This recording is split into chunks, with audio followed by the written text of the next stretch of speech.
Looks like we're ready to go. Good afternoon, yeah. 4:57 p.m. Good afternoon, everyone. Welcome to Dr. Jimmy Littlefield Court here at Chapman High School, the site of today's triple header between the Chapman Panthers, who, are already out on the court. They're not wasting any time, and the Union County Yellow Jackets.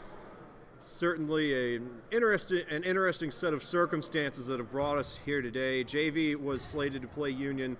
I believe it was at Union today, and there were some scheduling complications. Not entirely sure what caused them, but at least the JV boys got moved up to play Union at 5 o'clock today. So we've still got two varsity games coming up after this. The varsity girls are going to tip off around 6:15, and then the varsity boys probably 7:30 or 7:45. So we got a lot of basketball ahead of us. And again, wasting no time getting this one started. Nigel Pate wins the tip-off and sends it over to Daniel Johnson, who sinks a three-pointer almost immediately. 15 seconds into this one, and Chapman's got a 3-0 lead. Union doing what they can just to get across half court. Now they've got a shot. Trying to respond is Bam Minnick, and Minnick is off the mark. Brought back in by Tavion Counts, number 44, the mystery man from our last JV game. And Nigel Pate really airing that one out. Off the mark, though. And right back into the hands of the Yellow Jackets for a moment. Now still loose, and Pate has it. Trying to get it over to Coleman Gray, and Gray was not ready for the pass. Union's able to take it away, and then it's forced out of bounds. Kind of an awkward turn of events there.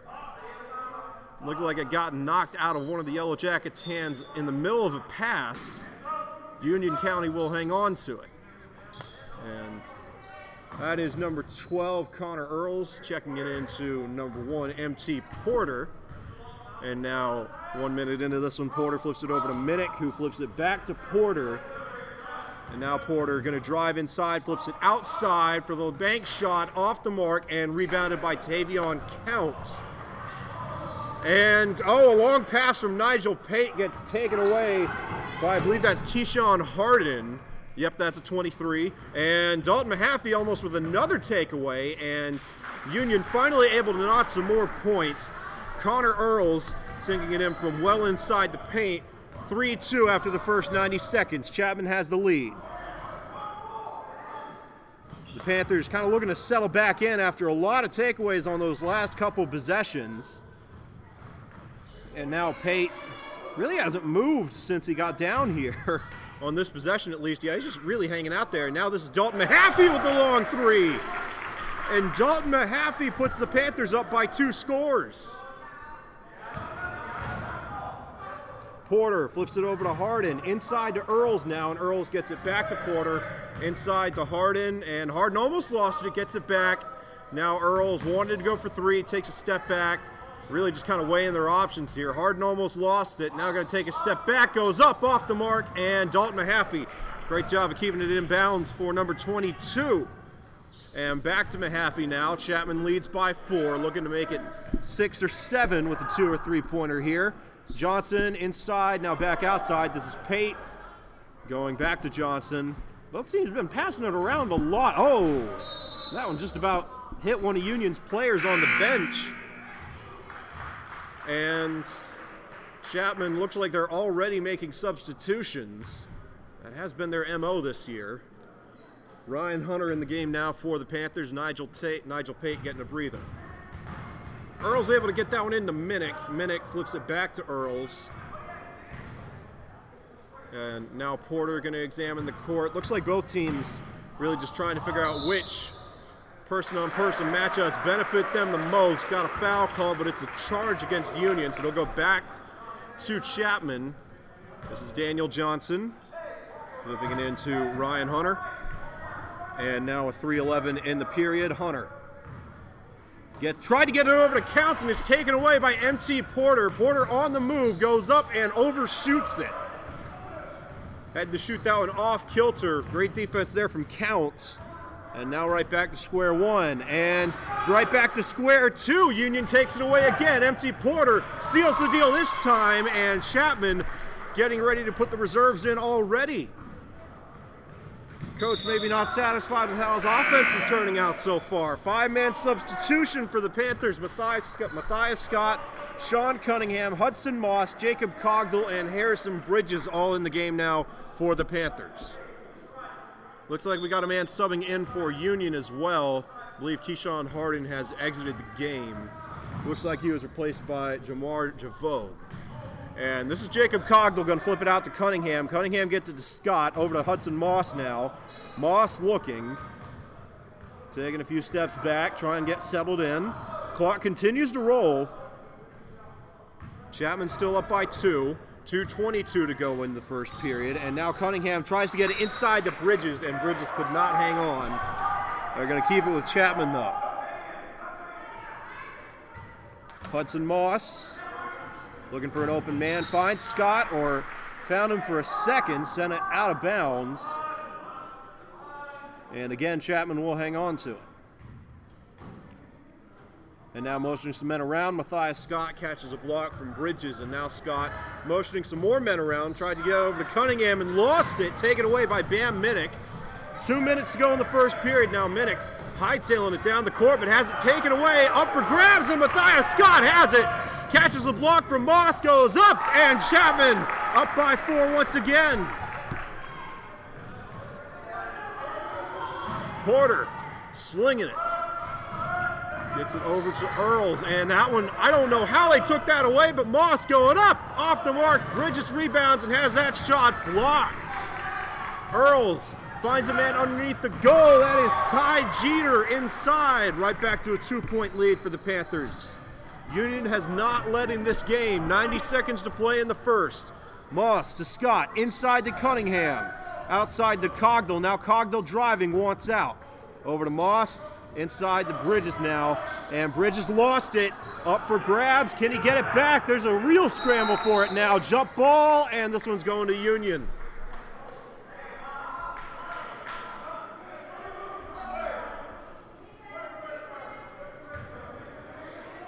Both defenses giving it everything they've got already. 70 seconds to play in the first. MT Porter looking around, trying to shake Hudson Moss. Gets it over to Earls, who wanted 3, and now drives inside, looking to tie the game up. Nope, but rebounded by, that's Javogue again. Now another paint shot. This one off the mark and brought back in by Sean Cunningham. He flips it over to Hudson Moss, and now Moss gonna have to navigate some traffic. Trying to get it to Cogdell, it looked like. Second guesses it. And now weighing his options, gonna get it to Cogdell now, has a small opening and wants out, finds Cunningham inside the paint, Cunningham sinks it.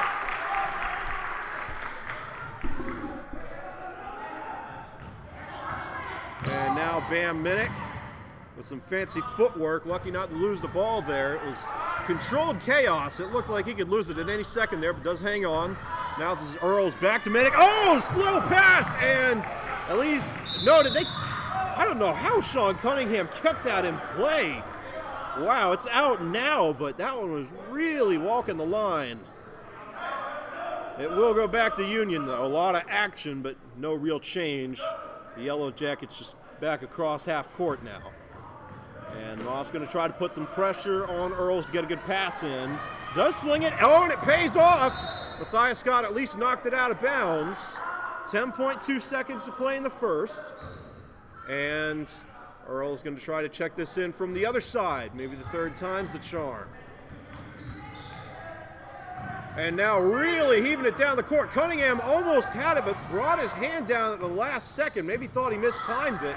And shot's no good anyway. Rebounded by Bridges. 3 seconds left. Matthias Scott, and they're just going to sling this up for the buzzer beater. Cogdell! Oh man, he almost had it. Wow, off the rim. Yeah, that might be one of the closest buzzer beaters we've seen all year. So at the end of one, not a lot of offense, but a lot of big plays. Been an interesting combination. Only 10-6, but both teams have really been right on the brink of breaking off a lot of points. We'll be back in a few moments for the start of the second period. Chapman up 10-6 when we come back.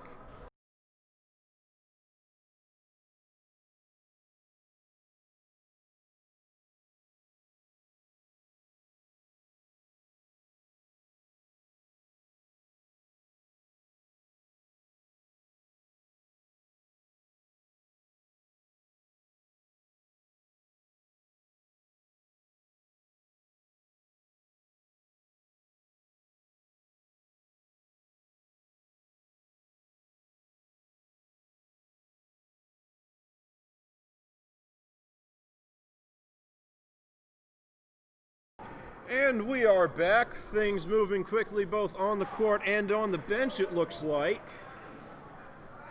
Only started streaming this one about 10 or 15 minutes ago, and we're already in the second period. Might be on pace for a new record. Of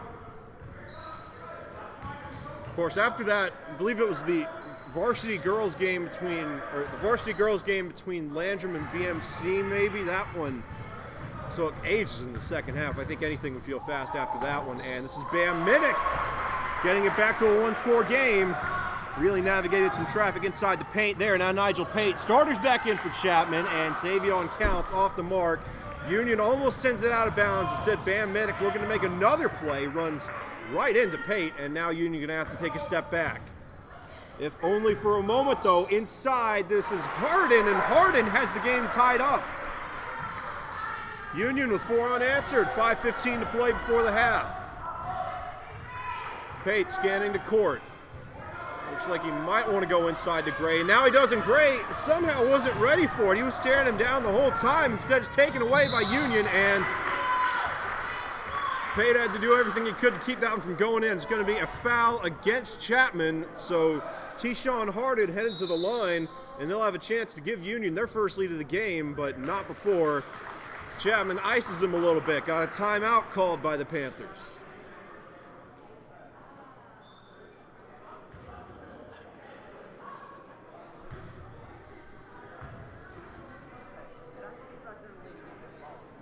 And at the very, very bottom right corner of the screen, you can see some of the varsity girls team moving around. They were waiting on the bench. Now they are, looks like they're going to start heading into the locker room to prepare for warm-ups. I believe that the varsity boys are warming up in the auxiliary gym now.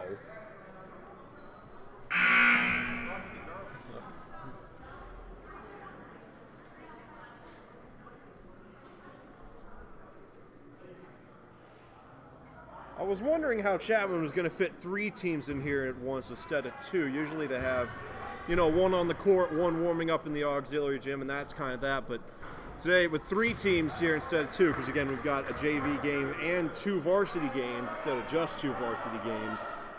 Maybe having to get a little bit creative with how they've organized things, though it does look like a couple of the remnants of the girls' team still filtering out into the auxiliary gym. Both those shots from Martin, or at least the second one, is good. So Union has their first lead of the game, up 11-10. Chapman looking to do something about it. And Daniel Johnson and Dalton Mahaffey have the only 2 threes today for Chapman, and still the Chapman offense continues to turn it over. And now up for grabs again. Dalton Mahaffey has it. Can he escape? And yes, he does. Finds Coleman Gray, and Gray sends it over to Johnson, who sets up for 3, overshoots, and rebounded by Union. This is Earls again. Scanning the court, now really looking, has to thread the needle on that one, gets it over to Harden. Now back outside, Earls again for the 3, and can't put Union up by 2 scores. Ball's loose, and goes out of bounds. And it's gonna stay with the Yellow Jackets. Connor Earls had a busy day so far. Going to check it in with 4:15 to play in the second. Oh, and Minnick going right for the 3 and almost got it. Definitely a lengthy shot, though. Brought back in by the Panthers. And now Johnson got him for double dribbling.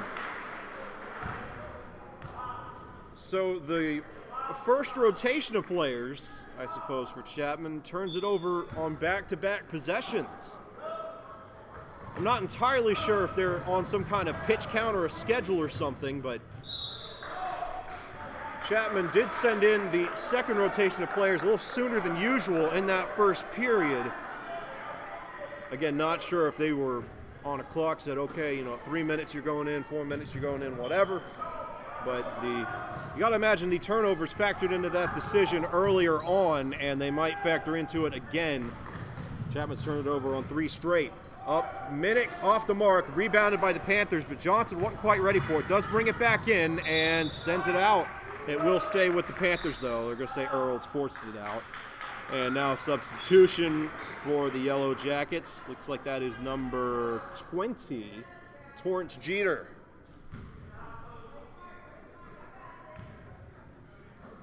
And Johnson now trying to shake MT Porter, kind of backs off, now goes inside, and traveling called against Coleman Gray. This Chapman offense has not scored in a while. Earl's going to check this one in. And now flips it back, going to Minnick again, playing a little cat and mouse here. And Minnick navigating some traffic, sends it up, rebounded by Jeter, and still flipping it, and looks like Jeter got fouled. And now the second rotation of players getting ready to come in for Chapman. Again, that's Matthias Scott, Sean Cunningham, Jacob Cogdill, Harrison Bridges, and Hudson Moss.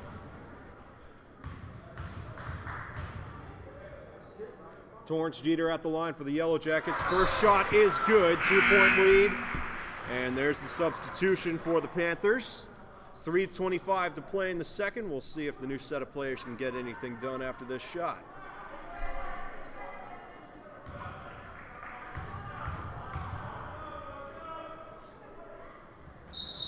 And that shot is good, but I think they're going to take it off the board.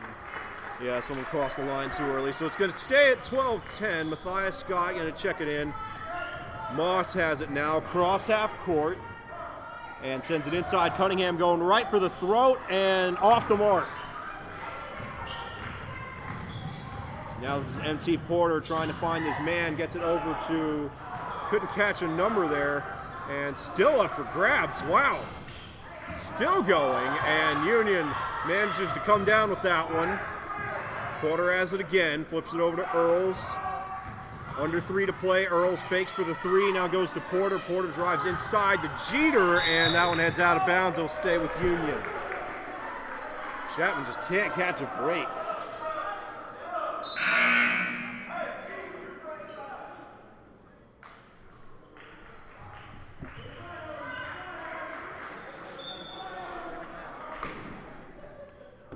And now Earls looking, gets it over to Porter all the way at half court. Now Porter really trying to shake Moss. That's been his story so far, at least in the second period. He has had some trouble getting enough separation from Hudson Moss to go for the threes that he did earlier on, or even just the longer shots in general. 2:42 to play. Points have been in a premium so far. This is 7 Elson flipping it over to Earls. Earls misses that one, and up for grabs, sent out of bounds, and they're going to keep it with Union again. No, this time they do call it Chapman ball. It was either Jacob Cogdill or couldn't catch a number who was beside him. They were both trying to grab that thing right as it was headed out, so it could have gone either way. Chapman does get the ball back, though. 2.5 minutes to play before the second comes to a close. Cunningham got the game tied. Sean Cunningham has this one knotted back up. Union trying to retake the lead. Across half court now, finding Elson. And this one taken away by Matthias Scott. Scott got one man to beat, and I think they're going to call out a blocking foul against Union.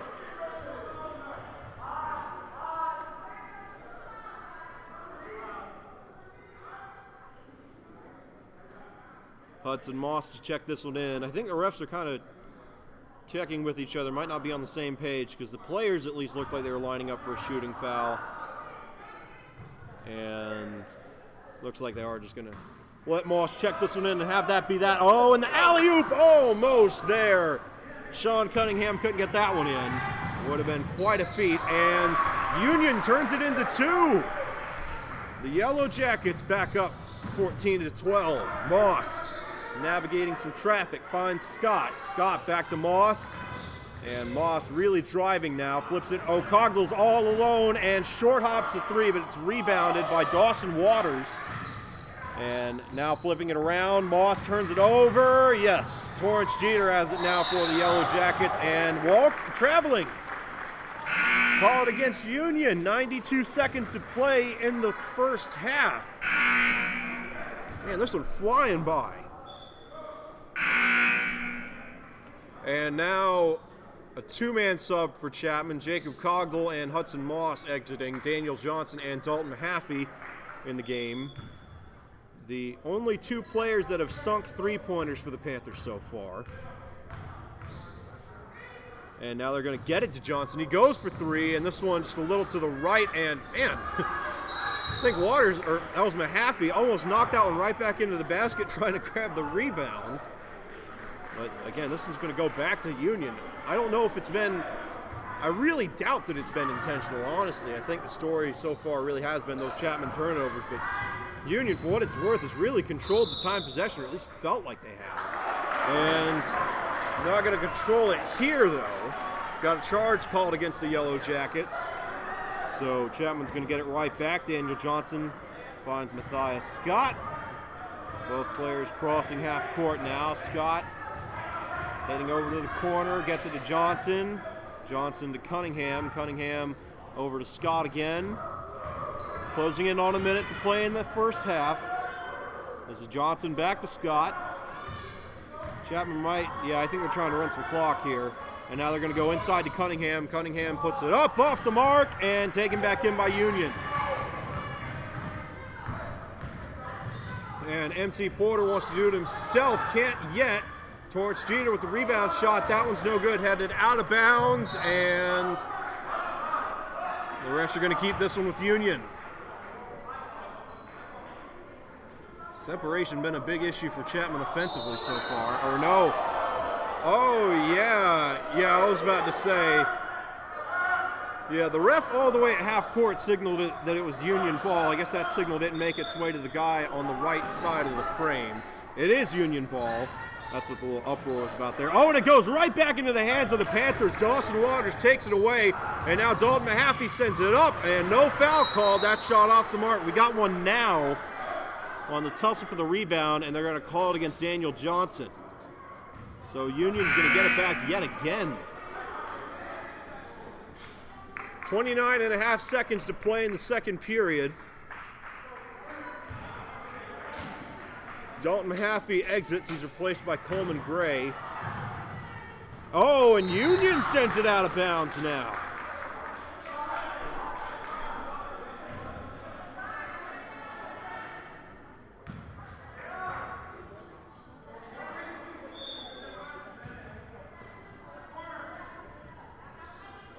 Johnson, I think they were trying to set him up for 3. Instead, it's Cunningham, and Cunningham can't hit it. Rebounded by Scott. He gets it over to Gray, and Gray knocks it up. 14-14 could be your score headed into the locker room. 15 seconds. Union booking it down the court. MT Porter takes a step back, and now flips it over to Minnick. 6 seconds. Minnick inside Jeter, off the mark, rebounds his own shot, sends it up again, off the mark, clock rolls, and Union can't sink it. Are they going to give him a foul shot? No, maybe, no, doesn't look like it. So, we got quite a game. Again, it's been an odd one. Not a lot of points, but a lot of big plays. Certainly been exciting. 14-14, all knotted up at the half. Back in 10 minutes for the start of the third period. See if either team can get some offense going or if the defenses continue to force turnovers. Back in 10 minutes.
All right, hopefully got that picture quality calmed down a little bit. Been told it was pretty bright on some mobile devices. Problem is that when it looks fine on my computer screen, which is pretty desaturated, it tends to look really wonky on any LCDs or anything like that. But picture quality aside, I'd like to welcome you back to the second half of what's really become a barn burner here between Chapman and Union. Definitely an interesting game. Only 14 points mustered by either side in that first half. And there were times where, I mean, it really looked like they were playing hot potato. Both teams struggling with turnovers. Chapman in particular got the worst of it, but they were able to make a lot more three-point shots. And I think that's the main reason we're tied, is that Chapman made more of their opportunities from behind the arc. Union has mostly been content to work from inside the paint. Sometimes it's worked. For the most part, it's been bottled up pretty well. As Chapman defense playing with their hairs on, like their hair's on fire almost. Impressive performance from both teams. We'll see if they can keep it up. And trying to force a turnover there was Coleman Gray. Can't notch it though. Union just trying to pass this around, and they get it inside to Jeter. They found something matchup-wise with him in this game. He's been hanging out in the paint a lot since about midway through the second period, and Union's able to retake the lead. No team is led by 3 possessions yet. Biggest lead for either side, I believe, was 4. I don't even think we've had a 5-point lead. Chapman, I believe, had a chance to get it to 6, but they missed the shot when they were up like 6-2 or something like that. In a very low-scoring game, in part because of shots like that. Separation has been an issue as well, even when the teams aren't turning it over. They're so tightly packed in with their competition that it's been tough to get shots in, but not there. That was Connor Earls had a very, very busy first half, finally able to find a little window in that zone and flip it in. So one of the first 2 possession leads of the game for Union County, and Dalton Mahaffey tries to respond, can't pull it off, and then I think we got a shooting foul going against Torrance Jeter. That was Tavion Counts, rebounded a 3-pointer from Dalton Mahaffey, then tried to shoot it from underneath the rim and got pushed. So Tavion Counts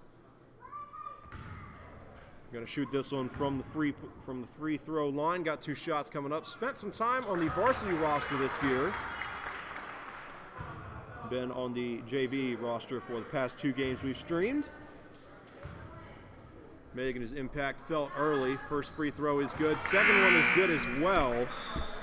Counts is the mystery number 44 player we encountered during our last JV game, or the last JV game we streamed. There was a number 44 running around that I didn't recognize, wasn't on the roster I had that night. That was Tavion Counts. He had an excellent showing that day against, who were they playing? I believe it was Clinton. Maybe? No, Clinton had Varsity. Not sure, but Union has some more points there. They're the first team to crack 20. And 99 seconds into this one, Union turns it over. Sent out and out of bounds. Daniel Johnson going to flip it in for the Panthers. And Matthias Scott now trying to split 2 Yellow Jackets. Instead gets it to Johnson, who goes for 3, and Johnson has that one roll out. Man, Chapman has had some rotten luck on some of these shots. When they have gotten just a little bit of separation, enough to be able to take those shots, a lot of them have hit the rim and then rolled out. It's just been unbelievably close and then come up short in some way or another. But Chapman going to catch a break here. Whistles blow, and Sean Cunningham enters the game. Got to check this one in. 3:46 to play in the third. See if Chapman can break the curse a little bit on this possession. Only 2 points mustered in the last 2.5 minutes. And Scott in some trouble, gets it to Gray. Now Gray back to Scott, flips it over to Mahaffey. And this one, are you kidding me, off the rim? And now just kind of heaving it up was Coleman Gray. Didn't have much of a chance there, and it's taken away by the Yellow Jackets. Bam Minnick driving inside, sends it up and got the 2-pointer. Still a 2-score game. Union starting to build some momentum. Chapman needs a response. Matthias Scott lost the ball, and it's up for grabs. Union can get on this one, they do. And now they're going to have a chance to get the first 3-score lead for either side. And Minnick wants it all himself, goes up and off the mark. And Cunningham is able to reel it in. Had some trouble with it initially. And now inside, and a miscommunication. Cunningham thought Bridges was breaking outside. Instead, looks like we got another 5-man substitute, or definitely some substitutions ready. Nigel Pate back in the game now for the Panthers. Ball will stay with them for the time being. Pate tries to get it to Mahaffey, loose and brought back in. And loose again. It just wasn't meant to be for the Panthers on that possession. Taken away once more by the Yellow Jackets. Connor Earls trying to get MT Porter open. Now gets it to Porter, over to Minnick again. And Minnick really slinging it up. Cunningham got a free lane and sinks it. Right back down to a 4-point game.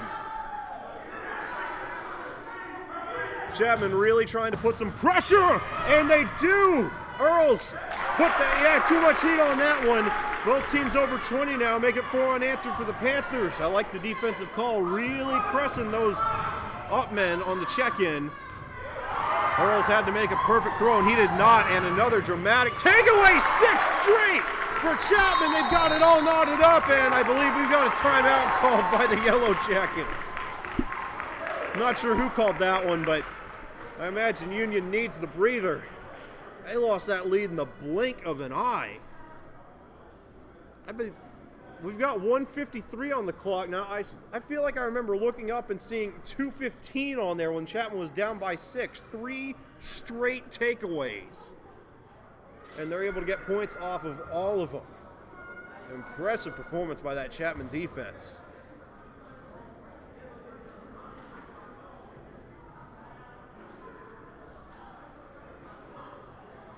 And, for what it's worth, the key on those 3, I kind of hesitate to call them offensive possessions because they were just one-and-done trips down the court, but no missed shots, no turnovers for Chapman. They were finally able to get their feet under them.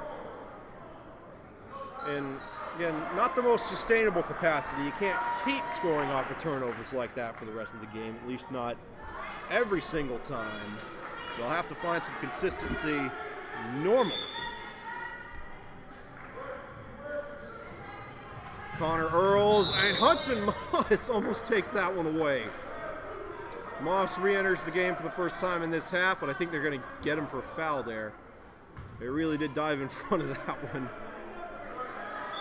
1 foul for either side in this half. Earls, again, Chapman really putting some pressure on these guys, and he finds Minnick. Earls has it and gets it over to Porter, so Union looks like they're going to make it across half court at least.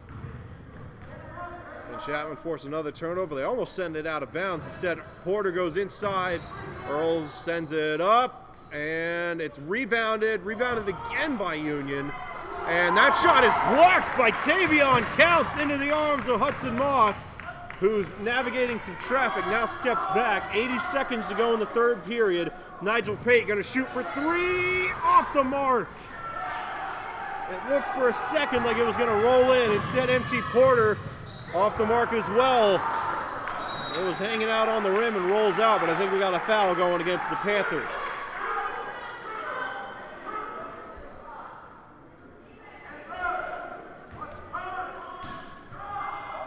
And they find Porter. Porter going to go for 3, and he sinks it.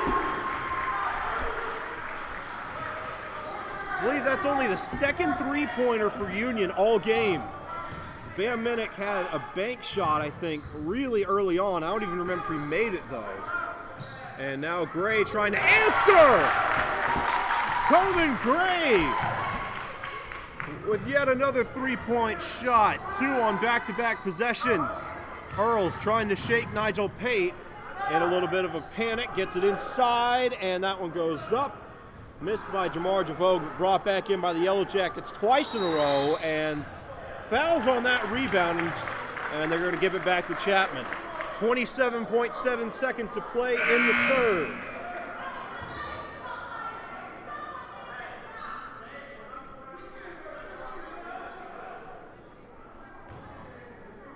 Moss gets it to Pate.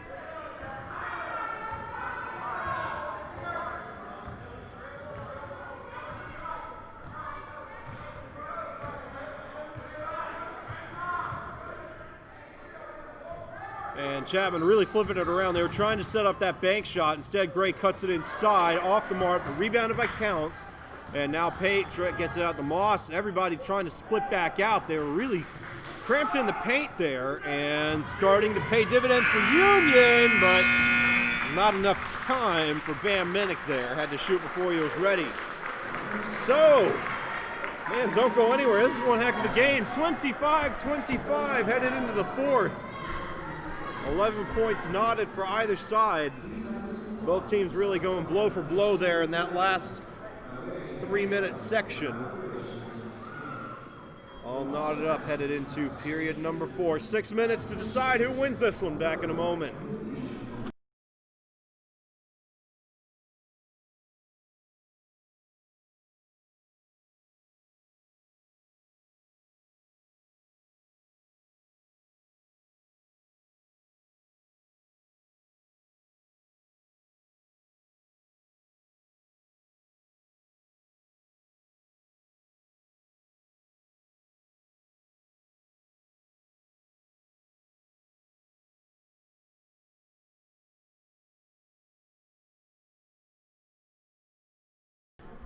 And just like that, we're ready for the fourth. Daniel Johnson back in for the Panthers.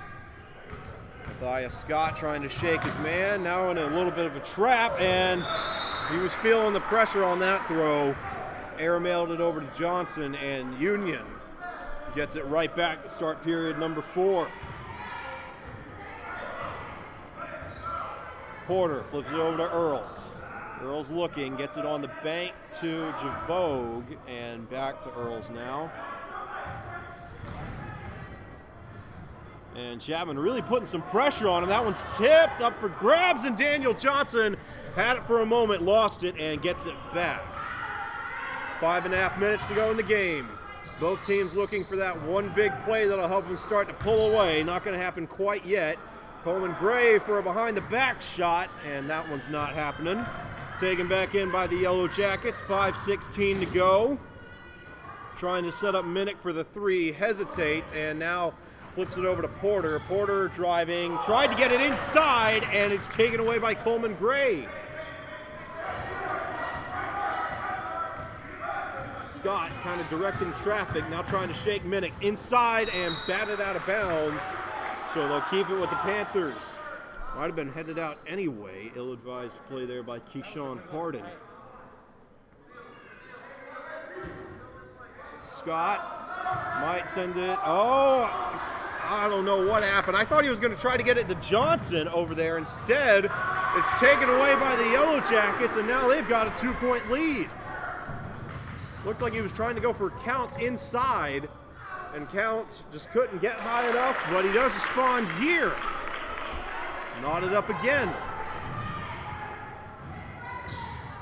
Javogue almost has that one stolen, now just flips it up and off the mark, rebounded by Dalton Mahaffey. 4:20, Daniel Johnson driving, and they're going to call that traveling, I was about to say. And you can, I mean, especially, we've had a lot of traveling calls so far in this one, given the quarter length at least. You can kind of feel the pressure that these defenders are putting on each other. There's not been a free lane all game. Or at least it hasn't felt that way. 4:05 to play now. MT Porter, oh, has it stolen away by Moss! And Moss with the hesitation sends it up! Could that be the momentum builder for Chapman? We will see. This is Harden. And he flips it over to Javogue. Javogue for 3, rolls out of the rim. Harden rebounds it and then gets fouled. Tavion Counts a little too aggressive there. And now Keyshawn Harden headed to the line. Gonna tie his shoe while the refs get this one ready. With a chance to knot things back up at 29. 3:46 to play in the game.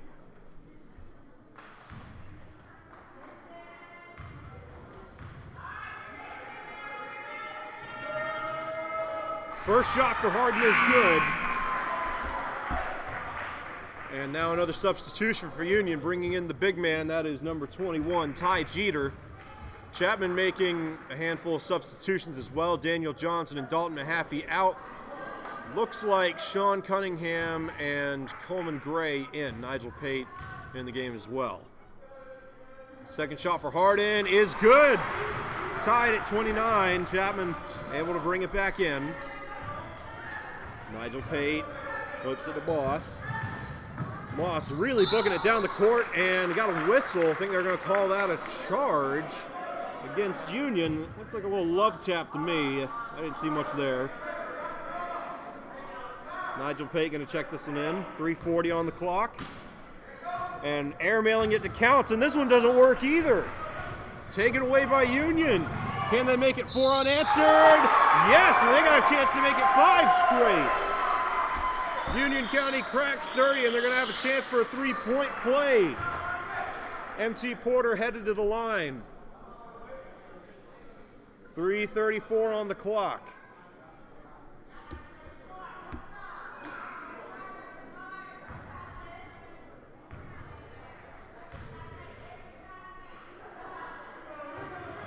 Shot is off the mark.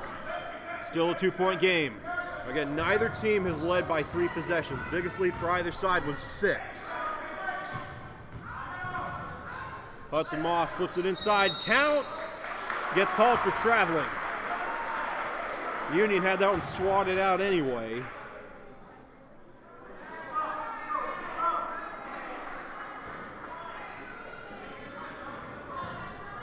And now the Union trying to trade some defenders. Chapman really trying to put some pressure on them so far. Oh, and they left the 3-point lane open, and up for grabs, brought back in by Jeter, and now Jeter gets fouled. Maybe Chapman's starting to feel in the heat of this. Even, again, 3 minutes to go, 2-point deficit. It is still very much anyone's ball game, but all these fouls, you got to be wondering if the Panthers are getting a little bit flustered. Ty Jeter at the line, trying to make it a 2-possession game. We'll need to sink both to pull it off. First shot is no good. It'll be a 3-point lead at most once this one's up and through. Dalton Mahaffey has entered the game for Chapman in relief of Coleman Gray. Jeter's second shot, thinking about it. Lines up, and it is good. Bounced around for a while, so a 3-point game. Nigel Pate wants to go to Moss, gets it to Moss, and then taken away by the Yellow Jackets. Harden inside to Porter. Porter goes up, and no whistles, still loose. Union's got it, up by 2 scores. Timeout called by the Panthers, down by 5. They've got to regroup. 2:52 on the clock. And coach has the whiteboard out. Again, you can't. There's still a lot of basketball left to go, but you got to be wondering if the Panthers are kind of starting to feel the heat here. Haven't really been able to pull away in this one. I guess really both teams, you could say, have hung around. They've been trading the lead so far. This is really one of the biggest ones Union has had all game long at 5 points.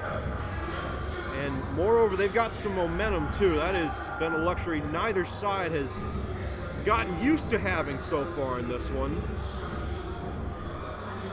But we will have a winner decided within the next 3 minutes. Next 3 minutes of game time, that is. If I had to guess, they'll probably take 7 or 8 in real time. And there's the ready for play. Doesn't look like we have any personnel changes for Chapman. Still that same group. Tavion Counts, Sean Cunningham, Dalton Mahaffey, Hudson Moss, and Nigel Pate. And Pate going to flip it back to Moss after the check-in. Clock is rolling. And Moss going to try to take it himself. Goes up and gets fouled. 8 seconds come off the clock. 2:44 to play. Hudson Moss headed to the line.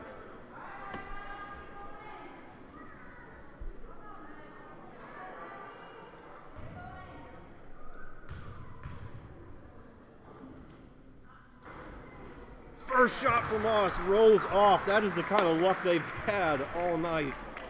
If it's been a 50-50 shot, it is just going to roll out. That really for both teams. Chapman's definitely gotten the worst of it, but anything that hangs out on the rim like that, yep, they have all gone in favor of the Yellow Jackets in one way or another. So a good foul, I suppose, by Union.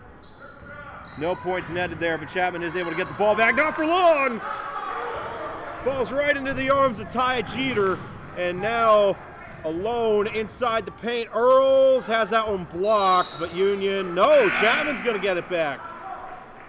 2:24 to go.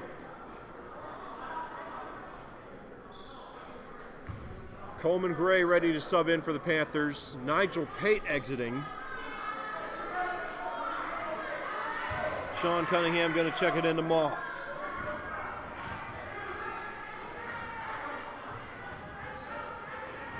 Cunningham got it inside to Gray, and now Gray gets fouled.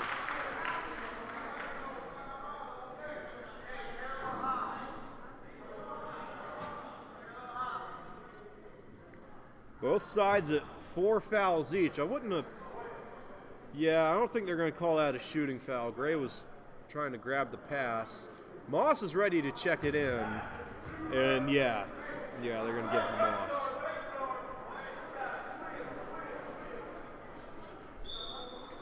Base guard switch seems to be the defensive call from Union. Guess we'll try and see what that's about, whether or not it does anything. Both defenses have been playing pretty soundly already. Don't see any reason to change anything now. 2 minutes to play. Mahaffey for 3. This is a long shot off the mark and brought back in by MT Porter. He flips it over to Bam Minnick. Minnick drives right into Moss, and it's going to be a blocking foul. I don't know what Moss could have done differently. He had his hands down and everything. I guess he just got a little too close. And Bam Minnick at the line is going to have a chance to give Union County their first 3-score lead of the game.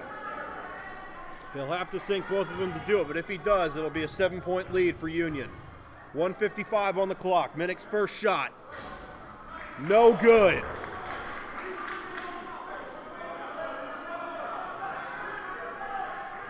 Five fouls for either side. The bonus may come into play here.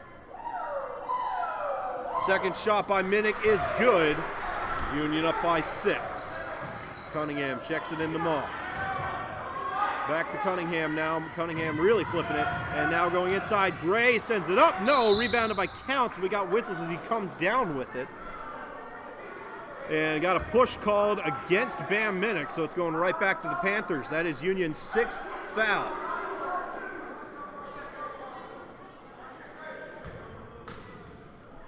Moss going to check this one in. Tried to set up Mahaffey, but that window closes quickly. Over to Moss now, back to Mahaffey, and that one tipped. Will stay with the Panthers.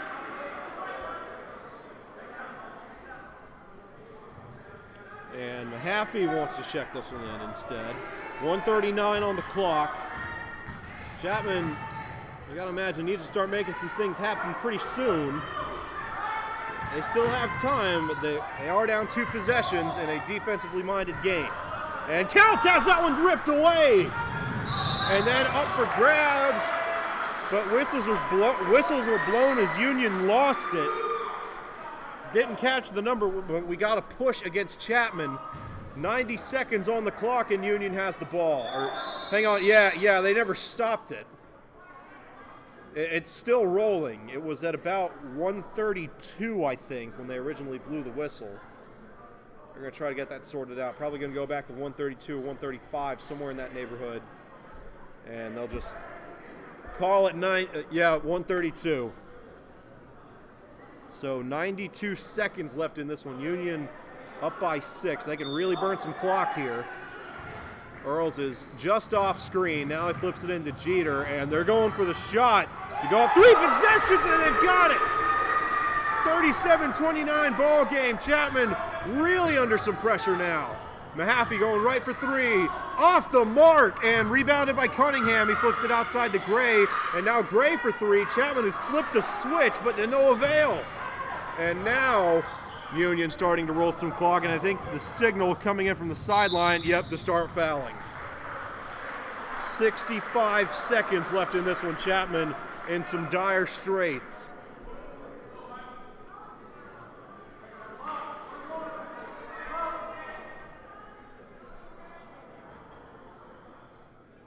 Daniel Johnson getting ready to check in. That's the 7th foul going against the Panthers, so Union in the bonus now. And now some more substitutions. Hudson Moss and Dalton Mahaffey out. Nigel Pate and Daniel Johnson in. Didn't think the third man subbed in, actually. Not much of a difference between a 8-point and a 9-point game, given that Chapman's going to be going for threes anyway. But Porter going to get a second shot. If Union goes up 10, this one might be over with. Chapman needs a miss here to stay alive. And it is missed, rebounded by the Panthers. Tavion Counts gets it over to Pate. Under a minute to play. Pate finds Gray. Gray goes for three. This one off the mark. Rebounded by Johnson. He sends it back to Gray. And now they're going to set up Johnson for three. Off-kilter shot and misses the rim. Brought back in by the Yellow Jackets and taken away by the Panthers. Sean Cunningham driving inside and now gets it to Gray. Has not hit a three all night and the streak continues. Still up for grabs. Chapman's got it again. 30 seconds to go now. Sean Cunningham, can he get it? No! Man, it has been more than luck that has cost Chapman this game, but there are games where you go in and you miss the shots and that's that, but I don't think I have ever seen a team be this consistently close to making shots yet so far away. They have just, it has been so weird. Every single time they've had a 50-50 ball on the rim like that, it has gone against them. Just, yeah, that's the way the chips fall sometimes, or the way the cards fall, I guess, sometimes. Got to update the scoreboard. It's 38-29. Make it 39-29. Union well on their way to a win here. Keyshawn Harden going to have one more shot.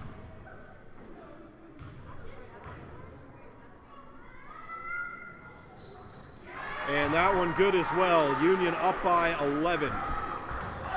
Chapman only able to net 4 points in this period to Union's 15, and that has been the story. Rebounded by Tavion Counts, and Nigel Pate going to go for three. You've got to be kidding me. This is crazy. They've just got such bad luck. It has just not been their day. And Counts can't put it in. 3 seconds to go. Union just trying to run some clock, and the ref's going to let it go. Yeah.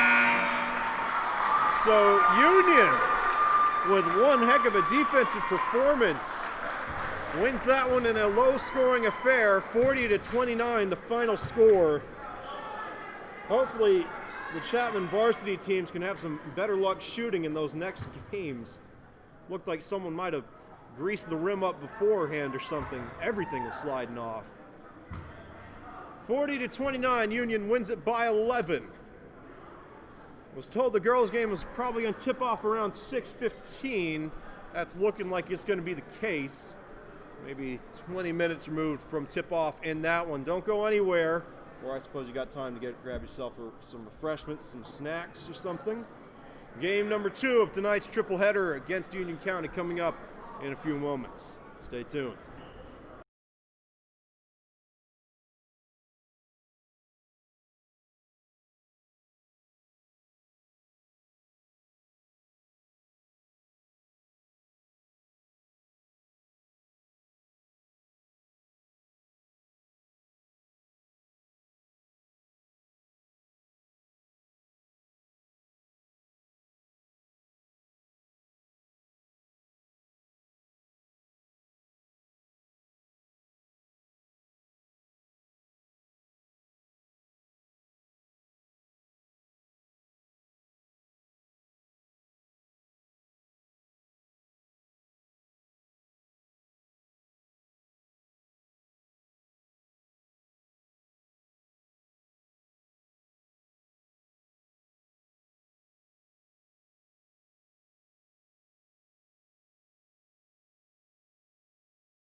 All right, and we are just about set for tip-off in game 2 of 3 here today between the Union Yellow Jackets and Chapman Panthers. Oh, and looks like David Winokur is going to go ahead and do the intros.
And here we go. Looks like Kiesia Anderson had a big game last time we streamed one of these varsity matchups here at Chapman. Going to tip this one off against Carly Sumner for Union, and Anderson able to get the better of it. Chapman going to start this one out. It is going to be Anderson taking it down the court, flips it over to Wilder. Wilder was all alone and did not go for the shot. Instead, Chapman airmails it back to Anderson and heads out of bounds. So just like that, Union's going to get the ball back. Interesting that Wilder didn't take that shot initially. I mean, she was all alone right on that three-point line. And now we've got traveling called against Union. So take that shot for Carmen Glenn off the board. Still knotted up at 0. Third possession of the game, Anderson sends it inside, and that's Farrah Groves sinking the layup to give the Panthers the first points of the game, up 2-0. And Sumner flips it over to Glenn. Glenn sends it up, rebounds her own shot, and Union really struggling here, taken away for a moment, still going, and Union's got it back. Glenn goes for it again and sinks it this time. Make it 2-2. And another long pass. Farrah Groves, the intended receiver. Instead, Union going to check this one in. This is number 22. Oh, no. Those are some tricky numbers to read as well. There's a lot of yellow on the front of that jersey. And I believe that was Asharia Woods sinking the three-pointer there, so Union already on a 5-0 run. Chapman goes for the response score, can't get it in, and fouls Union in the process. Or gets fouled, I should say. Farrah Groves, or no, this is Claire Gramling, headed to the line. 6:42 to play in the first. Chapman going to try to draw back within 1. First shot is good.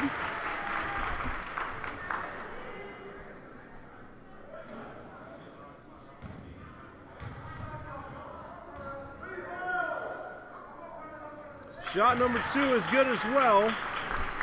Make it 5-4. Union's 5-0 run comes to an end.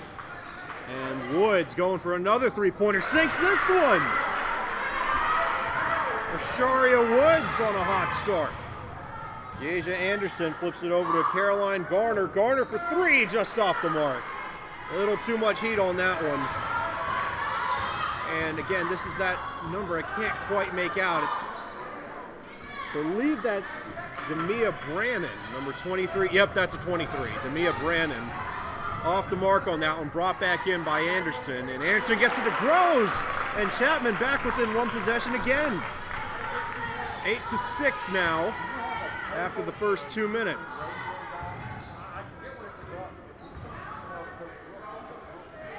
And now this is Brannon off the mark.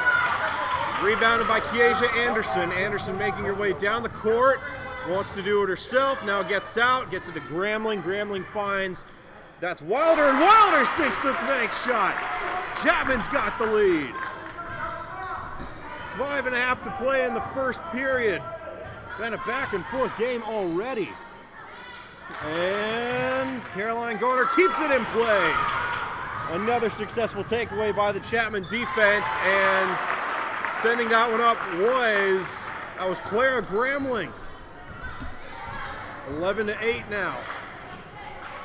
And Glenn sends this one up, and it rolls out, rebounded by Anderson.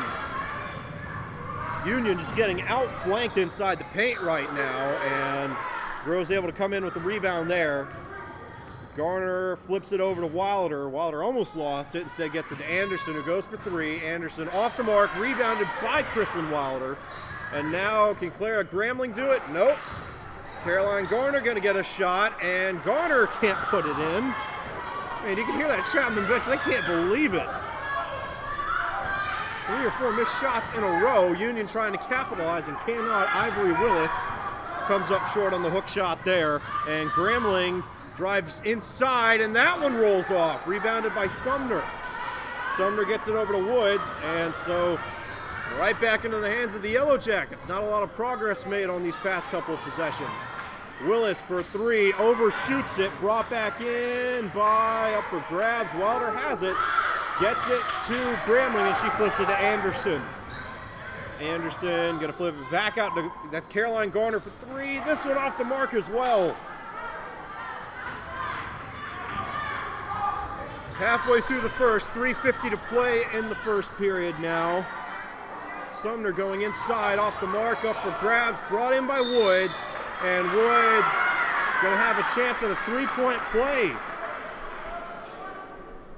So Union is gonna have a chance to tie this one up.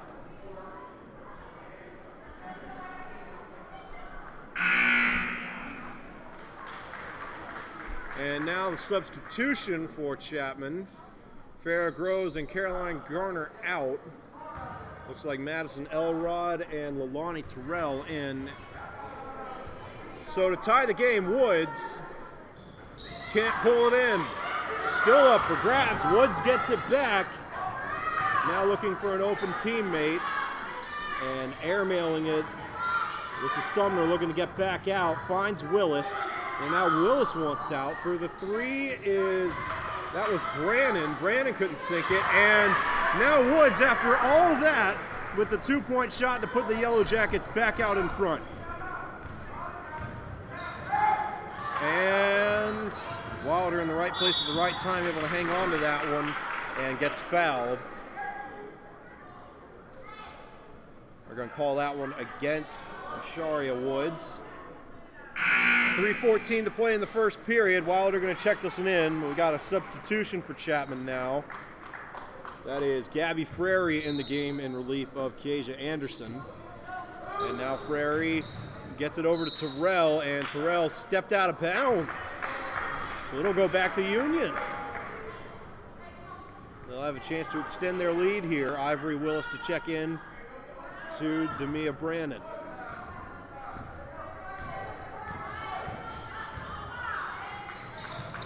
And going inside with Glenn. Glenn just heaves it up there, off the mark. Sumner can't sink it either. Rebounded by Chrislyn Wilder. Wilder making her way down the court, tries to split some defenders, and just shoots it underhand, and it makes his way out of bounds, but Chapman's going to hang on to it. And now a three-man substitution ready. Groves, Garner, and Anderson all coming back into the game after a brief rest.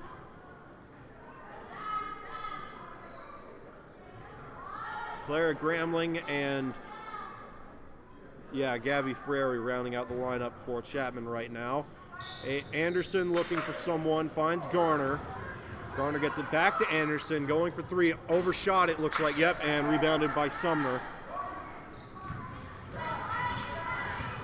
Union County making their way down the court. Don't believe either team is led by more than 4 at this point. Been a back and forth first period, and now Willis sends it up. Too much heat on that one, heads out of bounds, and it'll stay with the Yellow Jackets.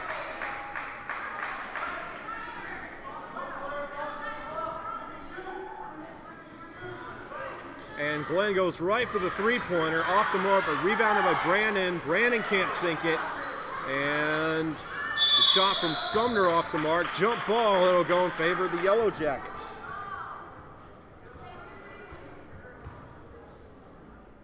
So, really shades of that last game almost, if you were able to tune in for the JV matchup before this one.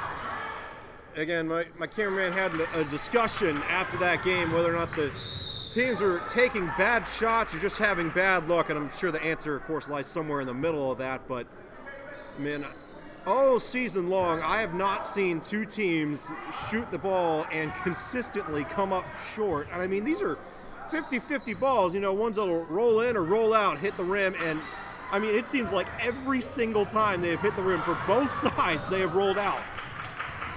So maybe someone really did grease up the rims before the game. Caroline Garner changes the narrative here. And of course, if you want to stop your shots from going off the rim, cut out the middleman and sink it nothing but net. Make it 14-12. Oh, and Union County answers right back. Going inside is, I believe that was Madison Elrod. Oh no, Claire Gramling, excuse me. Claire Gramling, though, got fouled. So she'll have a chance to get the Panthers back out in front by 1. 1:34 to play in the first period.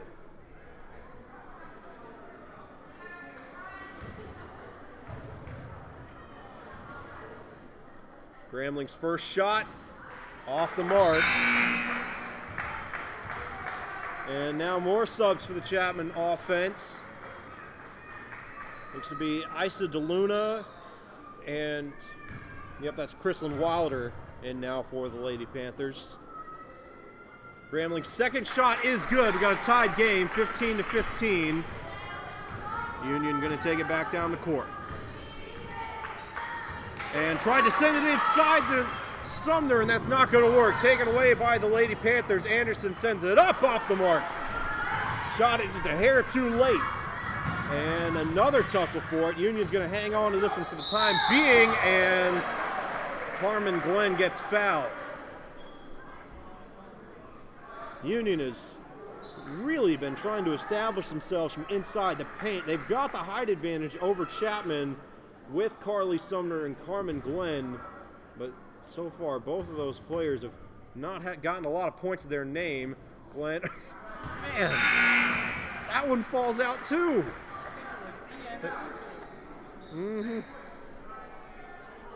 So still 15-15. Chapman making a few more substitutions. Farrah Groves back in the game. Caroline Garner gonna take a breather. Second shot for Glenn is good. Union back on top by 1. Chapman can retake the lead with any kind of points here. And Kiesia Anderson flips it out to Wilder. Wilder tries to get it over to Gramling, and it falls into the hands of Anderson. Sends it inside to Groves, and Groves gives Chapman the lead. 17-16, 50 seconds to play in the first period. And now they're going to go for 3 with Woods. Whistles blow.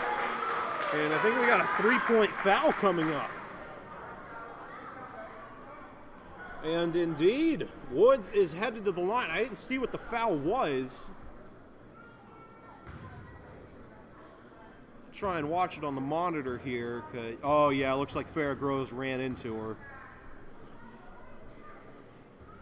Yeah, see, interesting note, I'm actually about 10 or 15 seconds ahead of you guys on this stream. What I'm seeing right now, you guys will see in a couple of seconds. That's just the delay that YouTube has, not really anything we can fix. Of course, if I hadn't told you, you'd be none the wiser anyway, so really no harm, no foul. Just kind of enables me to have my own little faux replay review up here, I suppose. First shot is no good. 45 seconds on the clock in the first period. Been a long one at that. This one off the mark as well. And brought it. Oh, it looks like we had a miscommunication. I think it's going to stay with Chapman anyway, but Gross and Anderson both had a shot at it, and they both thought the other one was going to grab it. So crisis averted, because Union was the last one to touch the ball. And now Wilder going right for the three and almost had it. Brought back in by Ivory Willis of the Yellow Jackets.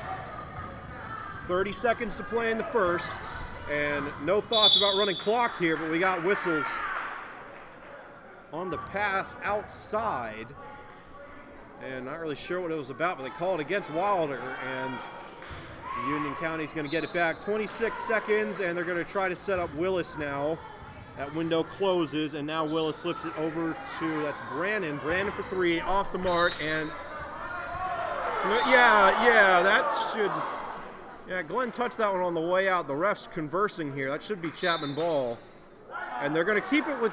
No, oh yeah, he pointed in the wrong direction. He said white and then pointed toward Union's side. So it is Chapman ball. 15 seconds left for the Panthers to do something in this period. They're going inside the DeLuna. That one off the mark, or taken away, I should say, by the Lady Yellow Jackets. And 5 seconds left. Union just going to have to sling this one up, and they're out of time. Don't think Woods would have been able to get off a good shot anyway. Isa DeLuna was coming into her window like a heat-seeking missile. So at the end of the first period, again, it's kind of been like that other game. Not, well, who am I kidding? 17 points through one period is pretty high. So Chapman on top by 1 after the first 8 minutes. Second period action coming up here in just a few moments. Don't go anywhere.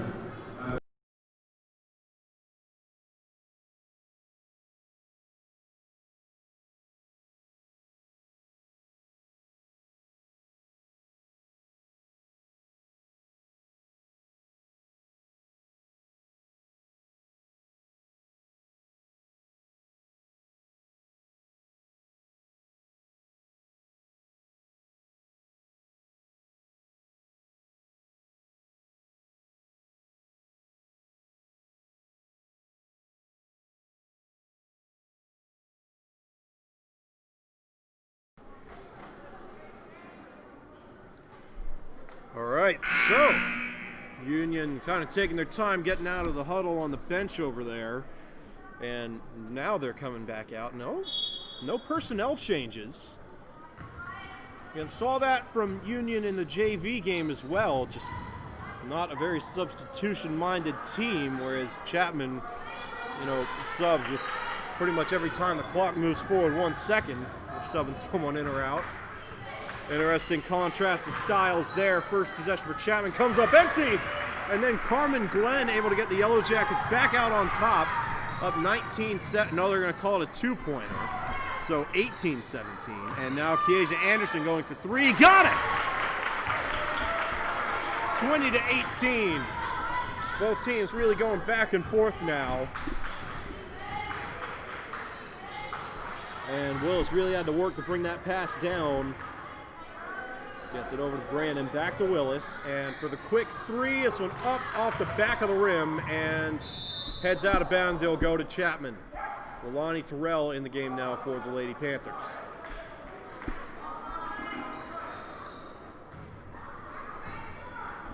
Anderson checks it into Wilder. Now Anderson almost lost it there for a second, still up for grabs, and Union's got it. Carmen Glenn able to notch the turnover there, and Brannon sends it over and almost out of bounds. Instead, Willis going to drive inside, go for the long two off the mark, and brought in by Kieja Anderson for a moment, and got pushed out of bounds there by Willis. It's going to stay with Chapman. 6:38 to play in the second.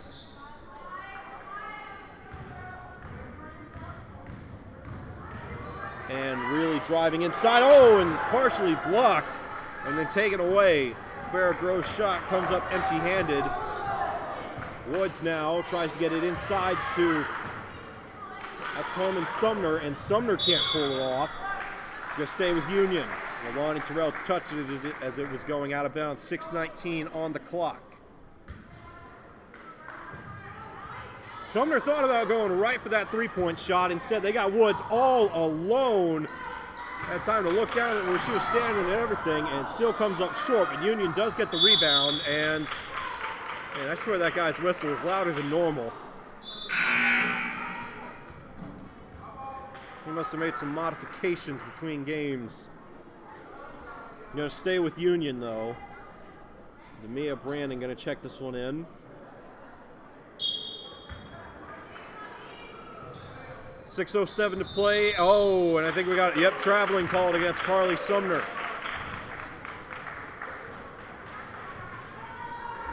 So just like that, Chapman right back at it. Still up 20-18, looking to go up 2 possessions with a score here. Anderson sends it over to, looks like we got a new player. That's Madison Elrod back in the game. And that shot from Elrod was blocked. And then got a charging foul called against the Yellow Jackets.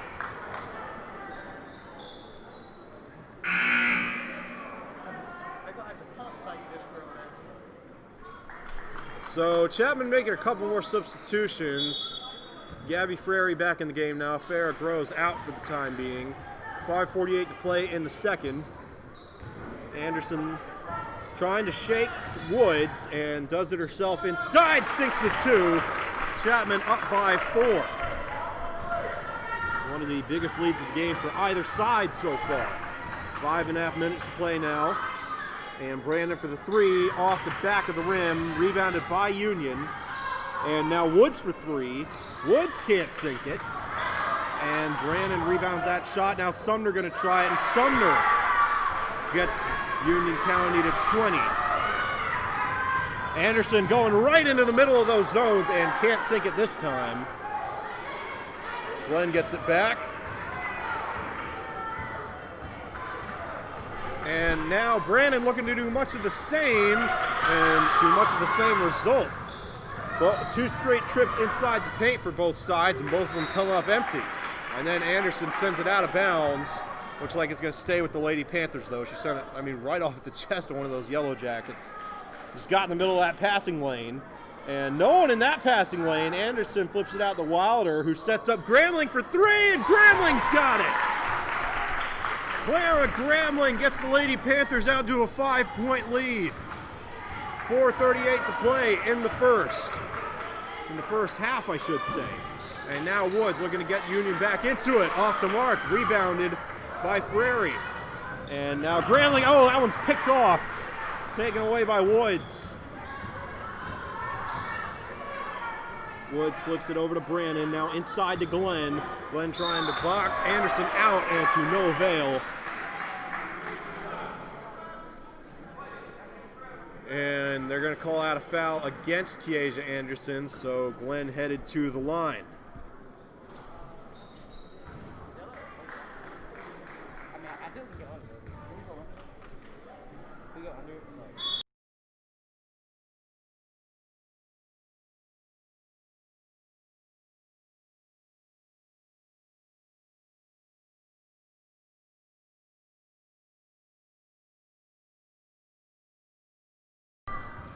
All right, first shot for Glenn was good. Second shot good as well. So back within a 1-score game. Anderson gets it back out to 2. Kiesha Anderson puts everything right back to where it was a few moments ago. Chapman back on top by 5, going inside to Carly Sumner, who loses the ball up for grabs, and Clara Gramling has it, and then sends it right back to Union. Looked almost shell-shocked when she came up with the ball. Threw it right to one of those Yellow Jackets, and Sumner's shoe came off. Oh, no, she's getting looked at by the trainer. Grabbing that right ankle. Hopefully she's okay. Until then, it'll be a timeout called. 24 points on the board for Union. Chapman up by 3, 27-24 the score. As of now, back in a few moments.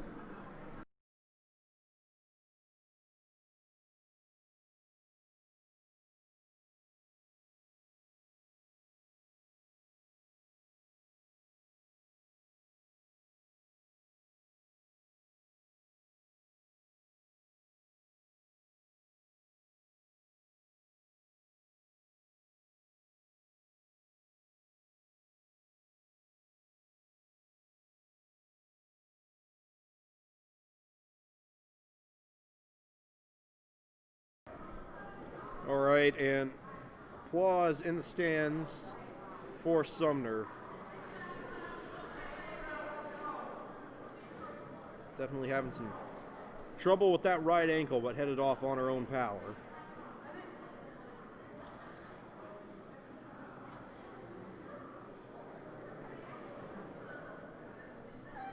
So now Union in an interesting spot. Lost one of their tallest players, and with it, one of the advantages they had inside the paint. Someone's going to have to step up and replace. They've got Janovan Green in there now.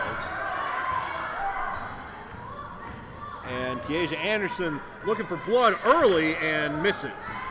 Back into the hands of Ivory Willis. And now Willis taking a few steps back. They're trying to set up Glenn for something, maybe. They're flipping around the outside now. Back over to Willis, who goes for three. Willis, and can't tie it up there. There's a scramble for the ball, heads out of bounds, and a foul called. Who is it against? And they call it against Willis, so it'll be Chapman ball. 5 fouls for both teams now. 3:15 to play in the second period. Looks like they were trying to set up Frary. Union sees through it, and Chapman sends it out of bounds. Too much heat on the pass from Wilder. 3:11 to go. Union has not led in a good while. Defense playing soundly. Offense got to catch up. And up for grabs. Union keeps it in play for a moment, and then Frary brings it back in.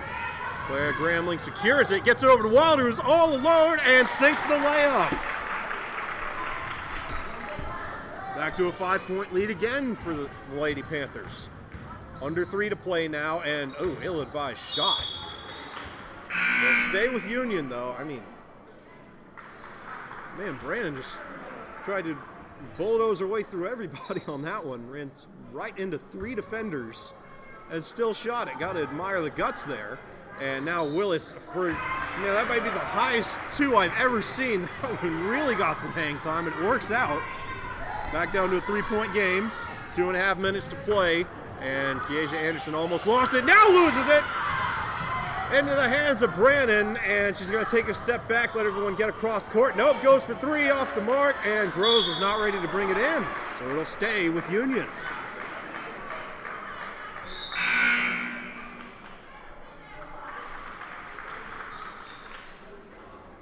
Madison Elrod back in the game for Chapman. And Willis going for 3 again. This one off the mark and up for grabs. Elrod has it, gets it to Terrell, who tried to get it to Gramling and turns it over in the process. Union has it again. Willis still looking, flips it over to Brannon. Now Brannon goes, airmailed it to Green. And Union turns it over with 2 minutes left to go in the first half. Wilder going to check this one into Anderson. Anderson driving. Almost lost it there for a second. Now looking to get out. Flips it. Oh, that one was chipped up. And Anderson gets it right back. Going to try to set up Gramling, but a lot of these Panthers under duress. And it was a swat at the ball. Anderson lost her footing and turns it over. 95 seconds to play in the first half. Union taking their time to set up for this one. Trying to set up Woods. Woods for 3. Too much gas on it, and Union keeps it in play, but sends it right to Kiesia Anderson. Anderson finds Gramling, who goes for 2. Gramling off the mark, knocked out of bounds by one of those Yellow Jackets. So Chapman will get it back with 75 seconds to go in the first half. Just got to wait on Wilder to tie her shoe back up. She's ready to go. Okay, so Madison Elrod flips it over to Wilder, who gets it back to Gramling, who's ready for 3. Gramling just off the mark. Closing in on a minute. Brannon flips it to Woods. Woods goes for the inside, got it. And just like that, it's a 1-point game. Union has not led in quite a while, but they're certainly biting into this lead. Anderson looking to do something about it. Up for grabs, no, but heads out of bounds. They're going to keep it with Union.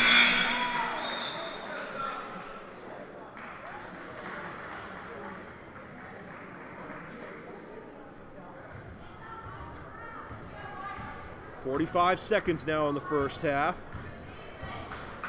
Union can take the lead if they're able to sink it, even a two-pointer here. Oh! And this one will stay with the Yellow Jackets. Green tried to send that one inside. I don't think she ever saw the Luna in front of her. And now Glenn tries to box the Luna out and ends up getting it back. Now flips it over to Willis. Clock continues to roll, under 30 seconds. 25 now. Union can't find an opening they like. Willis trying to make something out of nothing. Terrell blanketing her. And now driving inside is Woods. Woods way too much on that one. Brought back in by Chrislyn Wilder. Wilder flips it over to Grambling. 10 seconds left and Grambling loses the ball. They're going to keep it with Chapman though. So the Lady Panthers are going to have 9.1 seconds to try and get this lead back out to 2 possessions. And Terrell had a window. I think Chapman's going to try to burn some clock, though. Ill-advised pass, and now inside. The Luna lost it. 1 second, and yeah, no good. Union didn't get the shot off anyway, so a dramatic half comes to kind of an anticlimactic end there in the closing seconds, but one heck of a game so far. Union giving it everything they got defensively. Chapman up by 1, 29-28, headed into the locker room back in 10 minutes for the start of the third period. Should be a good one. Don't go anywhere, folks.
All right, and we are just about set for the start of period number 3. Second half action just a few moments removed from getting underway. Chapman on top by 1 after a back and forth first half. And I mean, it was about as back and forth as any game we've seen this year. Had some offense, had some defense, had some turnovers, had a little bit of everything in that one. We'll see if one team can start to pull away from the other. Chapman will start the third period off with the ball. Kieja Anderson going to check this one into Caroline Garner. And right back to Anderson, who drives inside, wants the points herself, got it! And Kieja Anderson gets Chapman over 30. Nice start for the Lady Panthers, just 15 seconds into this one. And now going for the long 3 is Asharia Woods. Can't connect, and it falls out of bounds. So right back to the Lady Panthers. Anderson to check this one in.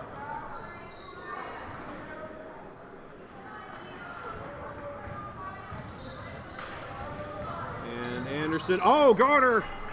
That was going to be a contested catch anyway. It really bounced around, but Garner couldn't hang on. Ill-advised pass from Anderson, and another ill-advised pass. Just kind of threw that one up for grabs. Got it to Green. That shot no good, though. Brought back in by the Lady Panthers, and another ill-advised pass. This one goes in favor of the Lady Panthers. Wilder got to get out, finds Gramling, and Gramling unable to sink the bank shot. Headed out of bounds, and Union's going to get it back.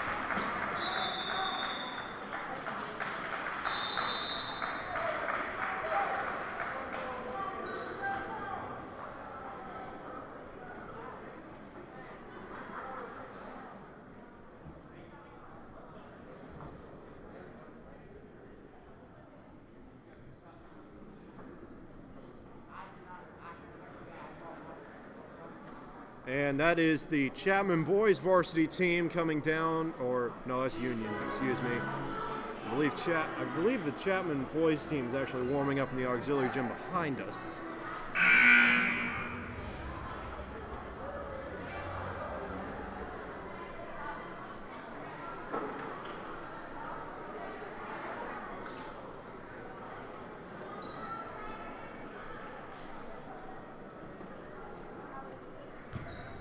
So here we go. Only a minute into the third period. Feels like we've already been playing for quite a while. Ward sends it inside to, oh, that was Carmen Glenn, and she lost it. And now oh my. Gramling just sent that one up for grabs. Wilder had no idea it was coming her way. So Union's gonna get it right back. Sharia Woods looking for an opening and take it across half court and finds Brannon. And Demia Brannon goes inside to Glenn. Glenn sends it up, and she's going to have a shot at the three-point play. Make it 30 on the board for the Yellow Jackets. Glenn can tie it up with a successful attempt here.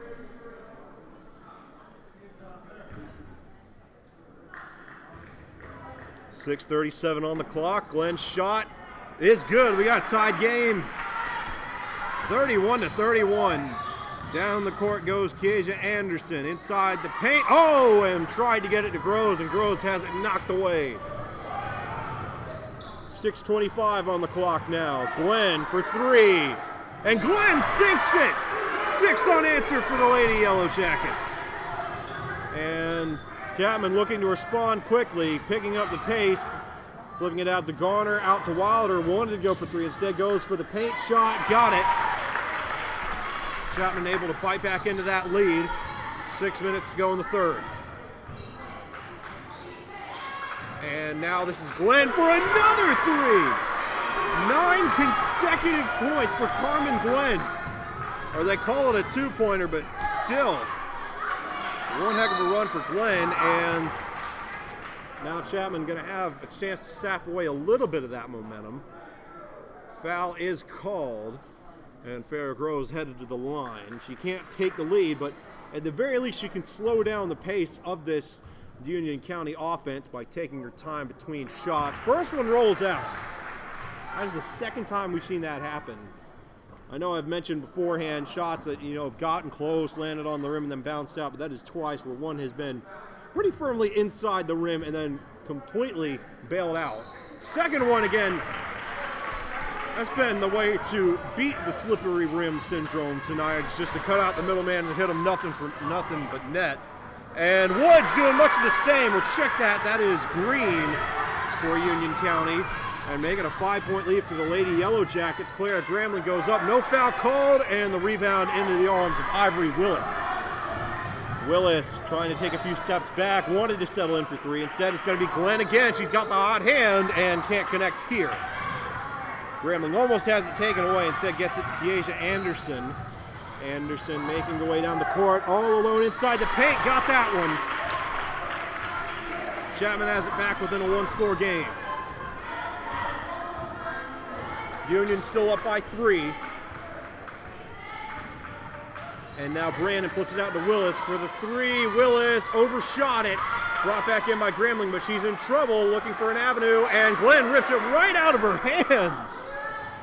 And Union able to capitalize on the turnover. The Lady Jackets crack 40. Now Farrah Groves all alone. Both teams turning it on. The offensive switch has been flipped. 11 points on the board within 3.5 minutes for Chapman. I believe 14 for Union, or 15, make it 17. 43-38 right now, and Groves going for another layup. She's got that one. And got a timeout called. Chapman took that. The Lady Panthers maybe drawing something up defensively to try and steal a possession here. It might be their best bet. Both offenses are really firing on all cylinders now. It looked like someone just pulled the rug out from under them, and they really got going there in the past minute or so.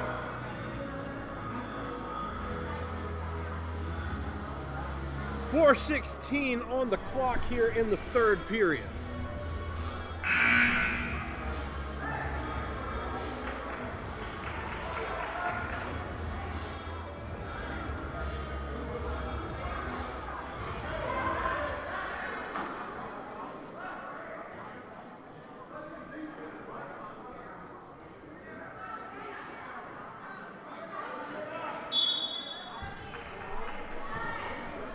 And Brandon checks us into Woods. 4:10 to play in the third now, going inside to number 11. That is Yadel Jean Lewis. First we've seen of her, and her first appearance doesn't go too well. Has it taken away, and then Union knocks it out of Claire Gramling's hands, so it'll stay with the Lady Panthers. 3:59 on the clock now.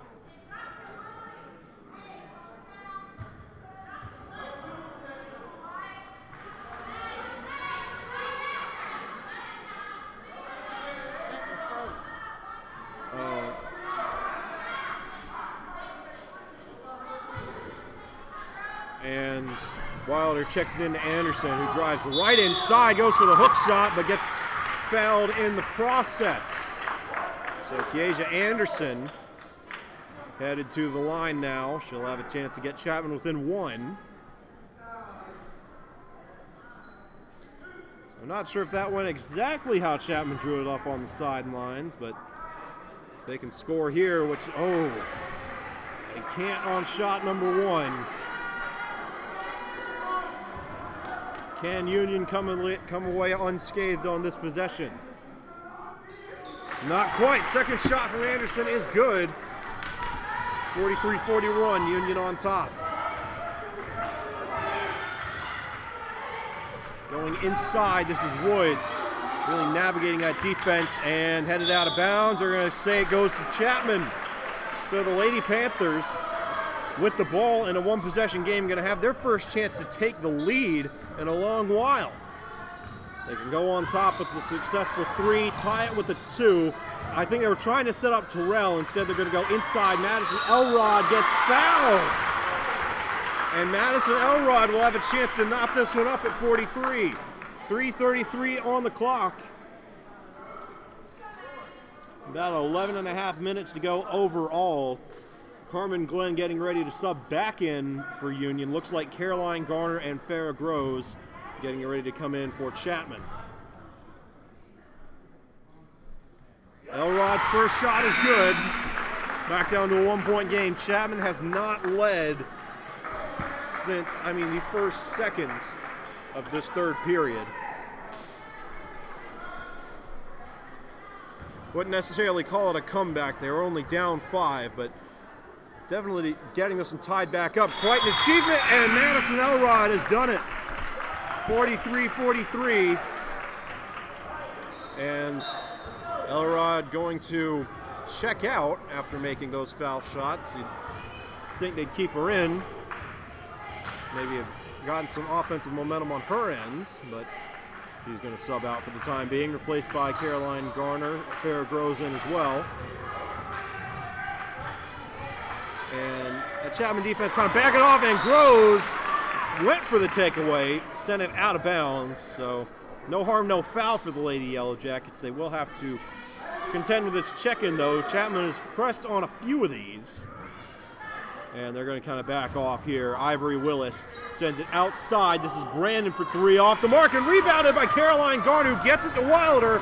Wilder really booking it down the court. Anderson now for 3, and but rebounded by Farrah Groves, and Groves gets fouled. That is going to be Union's 4th foul of the third period. And almost all of them have been shooting fouls from inside the paint. So Farrah Groves is going to have a chance to put Chapman up by 2 if she makes these. First shot is good. Chapman retakes the lead. On top for the first time in 5 minutes. Shot number 2 is good as well. Chapman with their biggest lead since the half. Brandon kind of taking a few steps back. Looked like she might try and just go for 3 herself. Instead gets it to Willis. Willis looking. Still looking. Now gets it back to Brandon, who is further away from the goal than she was. Driving inside very slowly. Tried to get it to Glenn, and Glenn could not hang on. Went out of bounds, I think. Yeah, they're going to keep it with Union.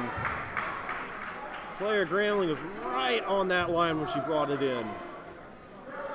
So Brandon going to try to find a more open lane, gets it to Glenn, and Carmen Glenn sends it back to Brandon. Back to Glenn for the long 2, off the mark, overshot it, but rebounded by Asharia Woods, and Union's going to get it back again.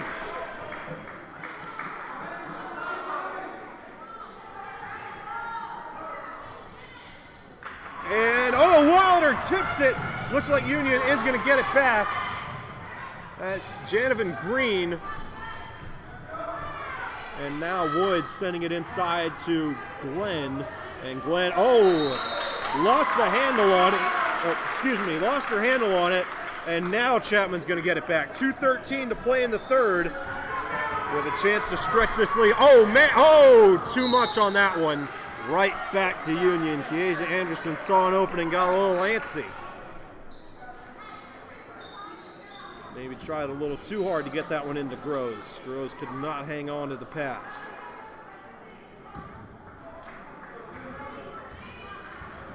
Ivory Willis going to take it down the court for Union.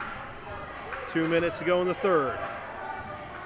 Willis really examining this defense. Chapman in a 3-2. And it seems to be paying its dividends right now. They're going to go inside for Glenn. Glenn sends it up and sinks it. Tied game, 45-45.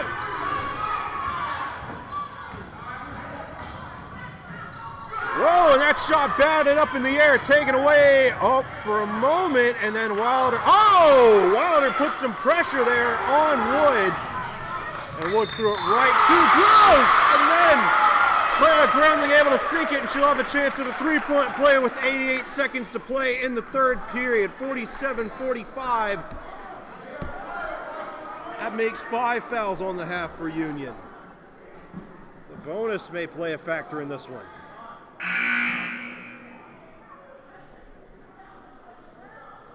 Of course, when Union got to 5 fouls in that last game, the JV one, they really got it cleaned up. I think they might have had one more foul in all the rest of the game, and that shot no good, but rebounded by Grambling, and she sends it over to Garner, and Garner had too much heat coming in on that one. The momentum carried the ball past the goal, and taken away by Union, and now Union is going to have a chance to take the lead.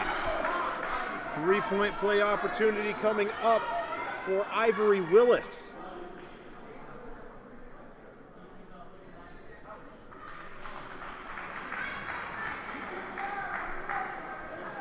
Deadlocked at 47. Claire Grambling checks out. She's replaced by Leilani Terrell. For the lead with 76 seconds to play in the third. That shot rolls out, brought back in by Kiesia Anderson. Anderson, I don't know what the whistle's for. I didn't see anything. Nobody really seems to know what that one's for, so it'll stay with Chapman, I suppose. Clock stops at 72 seconds for unknown reasons. And Anderson in some trouble now, gets out, and man, almost lost it twice, loses it again, and it falls to Garner, who sends it up, and Garner can't connect. Rebounded by Willis, but there's another tussle for, and man, I think they call it incidental contact, but I think you could have gotten a foul on Willis and Anderson there. Refs are really letting them play tonight. And Wilder goes up off the mark, and it heads out of bounds. Chapman's trying to say they've got it, but it will stay with Union. 43.4 seconds to go in the third period. Demia Brannon going to check this one in for the Lady Jackets.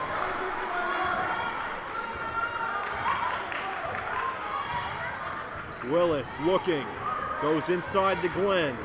Glenn with a little spin move, sends it up off the mark, rebounded by Groves for a moment, loose and brought in by Anderson. Anderson really booking it now, goes up and gets fouled. Wait, no, they call that against. They call it a charge against Kiesia Anderson, so back to Union now.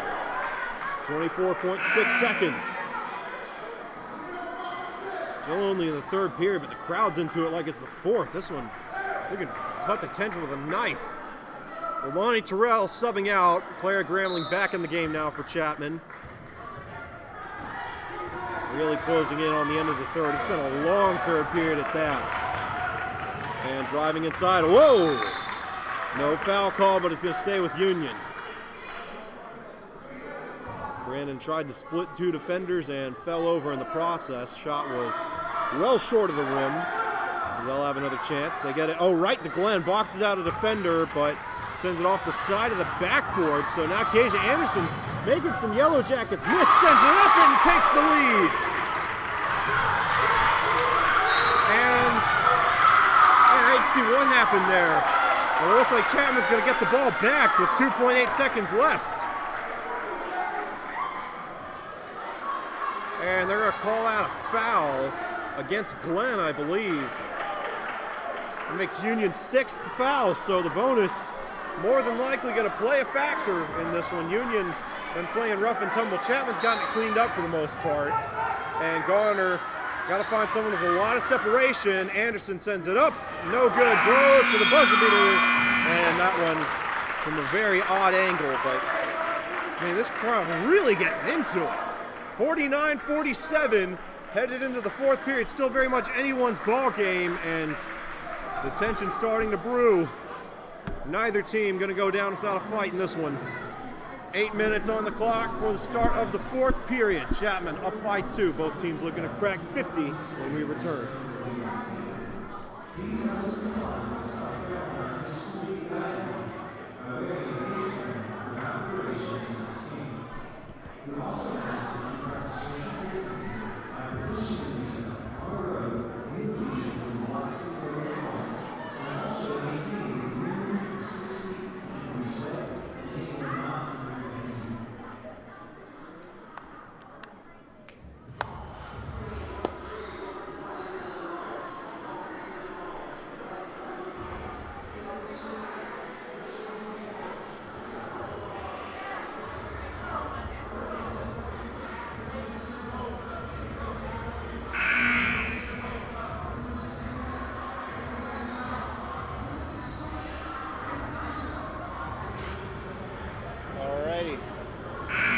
Yeah, there's the second ready to play. Both teams getting ready to head back out onto the court for the start of the fourth period again. It's been a war of attrition. There have been streaks of offense, streaks where neither team could score for anything, really. I imagine whoever can get a bigger hot streak going in this one is going to be the victor here. Union down by 2, but again, still anyone's ball game. Got a lot of basketball left to play. Sharia Woods looking for an opening. Flips it over to Brannon. And Demia Brannon motioning some troops around. Tries to get it to Glenn. Does so. And Glenn has the game tied at 49.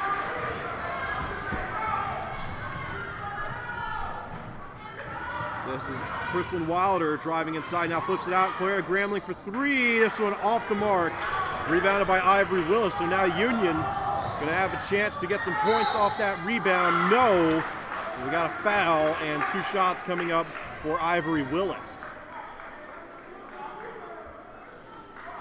7:32 on the clock. Willis going to have a chance to give Union the lead.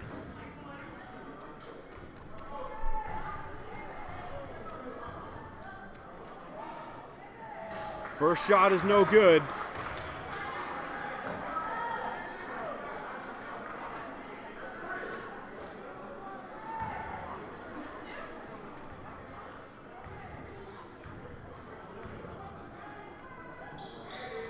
And second shot is good. Union, the first team to hit 50 and has the lead for it. Up by 1 over the Lady Panthers. Anderson looking to fix that and does so. 51-50 now. Back down the court goes Demia Brannon inside the paint and she sinks it. Lead goes back to the Yellow Jackets. Deja Anderson wants to respond. Does it?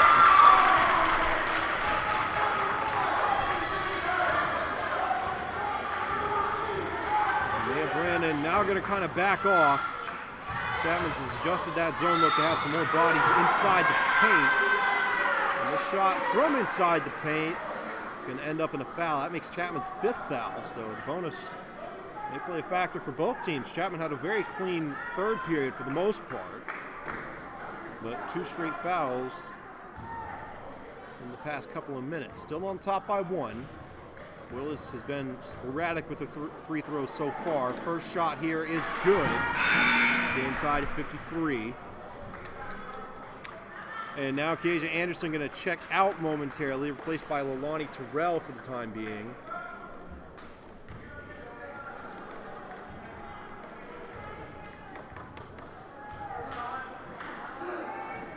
And second shot from Willis rolls in.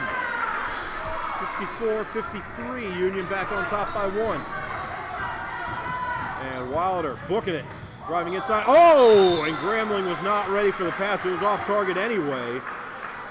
Chapman was trying to make a case, or at least some of the fans are trying to make a case that the Lady Panthers had it, but this one is going back to Union, who can take a 2-possession lead with a successful 3 here, though they've been content to work from inside the paint so far. They're going to go for Glenn, and Glenn for the long 2, puts it up, no, rebounded by Terrell, who gets it to Wilder. Wilder has Brandon to beat, Steph flips it to Groves, and Groves got behind that defense. Farrah Groves retakes the lead for Chapman, and I think we got a timeout called by Union County. And indeed we do, 55-54, Lady Panthers on top. Still anyone's ball game.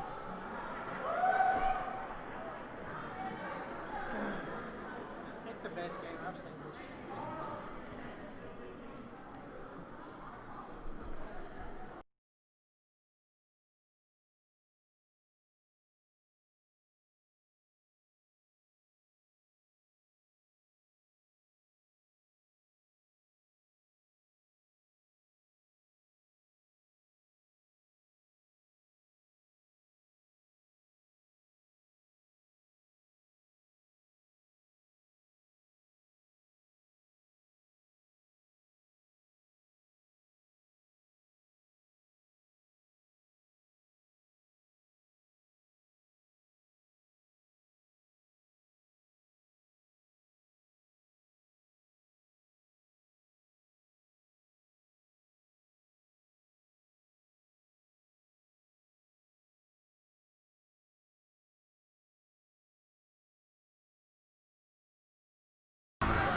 so there's the ready for play.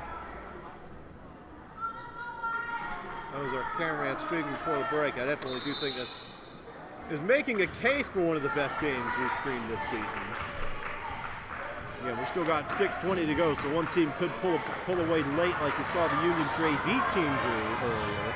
And Glenn sends this one up, and Harmon Glenn is going to have a shot at a three-point play. Huge mental error there by Chapman.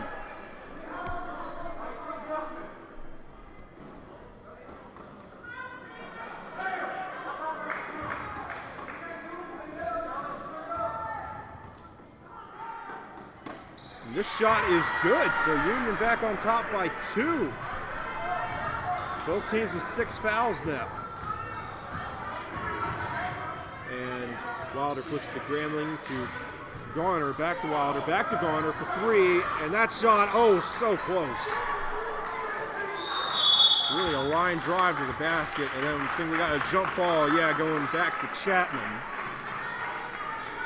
Possession arrow is going to flip back to Union, though. Lonnie Terrell to check this one in. Goes right inside to Garner, and Garner had too much heat on that one. Taken away by Union County. Sharia Woods takes a step back. Now, oh, tried to get it to Glenn, and Terrell knocks it out of bounds. So it will stay with the Lady Yellow Jackets. And Tamia Brandon finds Ivory Willis.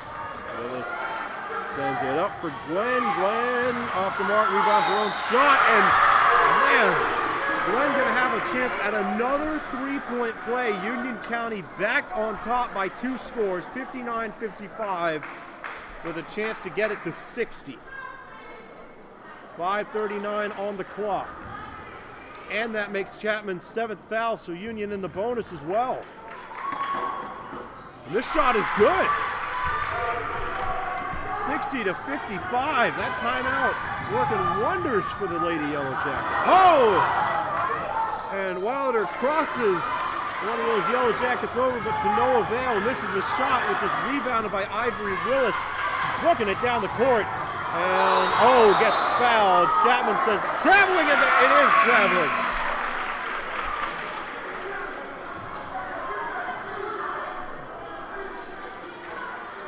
I will tell you, this is easily the most energetic I've ever seen a crowd during a game. Between Chapman and Landrum, JV, and Varsity, this is the most excited I've seen one of these crowds get. Again, limited capacity because of COVID restrictions, but folks that were able to make it in here are making some noise. And that one off the mark. Chapman wants another traveling call, and I think they're going to get it. Mia Brandon called that time. Keisha Anderson back in the game for the Lady Panthers. And now they're trying to figure out where they're going to check it in from. Claire Grambling going to send this in from underneath the rim. Gets it over to Anderson, who flips it to Wilder. A little too far away for a 3. And Wilder gets called for traveling. So right back to Union. 5:05 to play. Mia Brandon going to check this one in.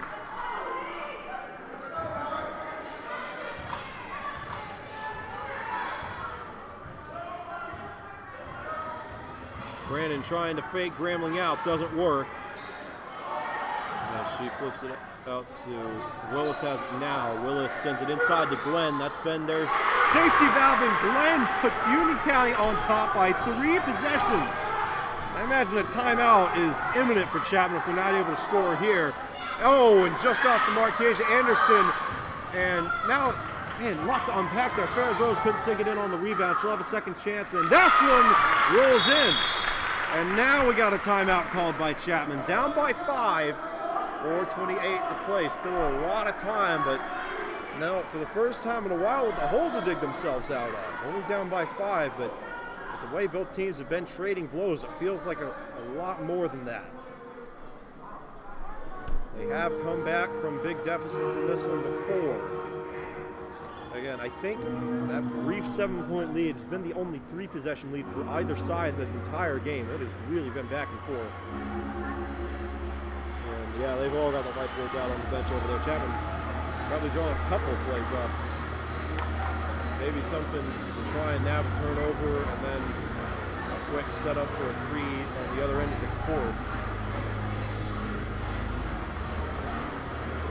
Chapman does need to be careful defensively. Already have 7 fouls.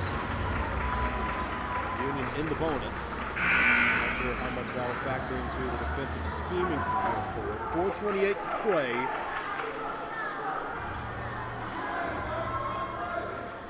Again, I tell you, I've got to hand it to the conditioning for Union. These guys have stayed in. They have kept their starters in for pretty much the entire game. They have not made many substitutions at all, and they still look like they're firing on all cylinders.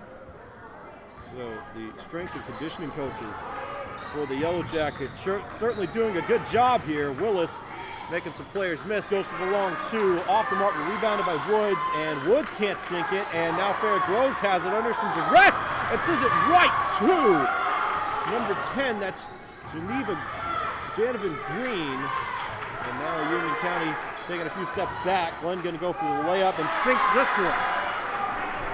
And the Lady Yellow Jackets back on top by 7. 64-57. Anderson sends it inside to Groves, and that shot rolls in for the Lady Panthers. Chapman closing in on 60 now.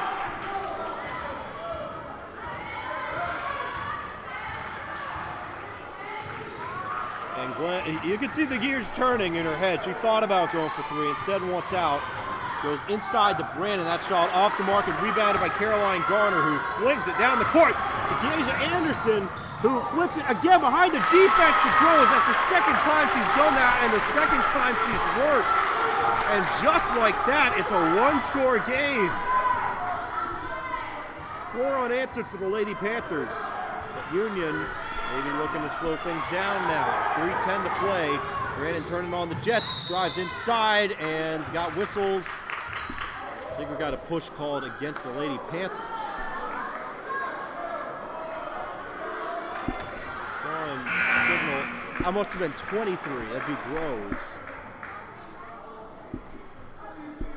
And now Demia Brandon headed to the line, so that makes 8 fouls for Chapman. She'll get 1 shot, can make it a 2-possession game if she hits it. And this one is good, 65-61.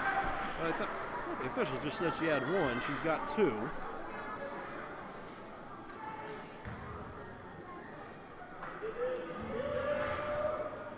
.308 in the game. This one up and off the rim, and rebounded by Keisha Anderson.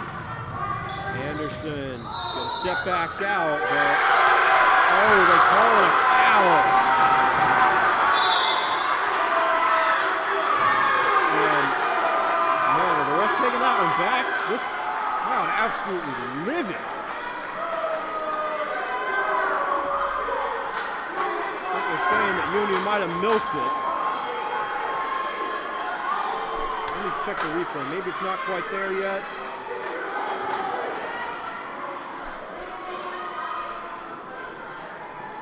Watching it now, again, they're still sorting this one out. Yeah, they're still trying to get it ready. Okay, I'm watching the monitor now. Gotta remember, I'm 15 seconds ahead of you guys. Union misses the shot there. Chapman takes it down the court. Anderson drives, and then I'm too far behind.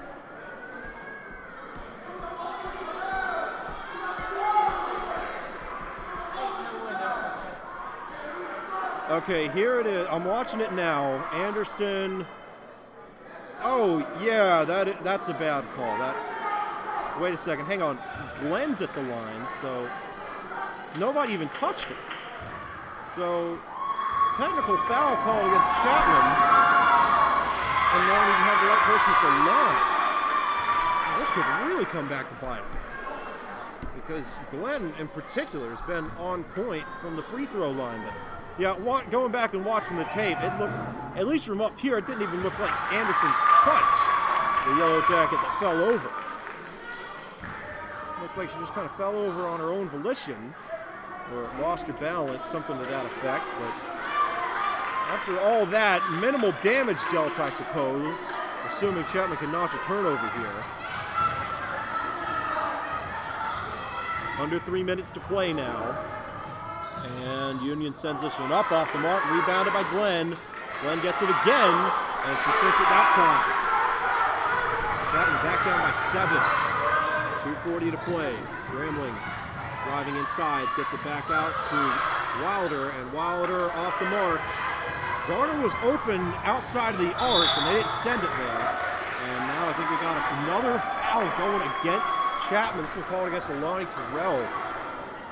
That makes 10 fouls for the Lady Panthers. So not only are they down by 7, they're in the double bonus now too. 2 shots coming up for Willis, and again with 2:32 left. I hate to make predictions this early. It'll only be a 3-possession game regardless of what happens, but Chapman really in a bad spot here, assuming Willis makes these. First shot is good. It's an 8-point lead for the Lady Jackets.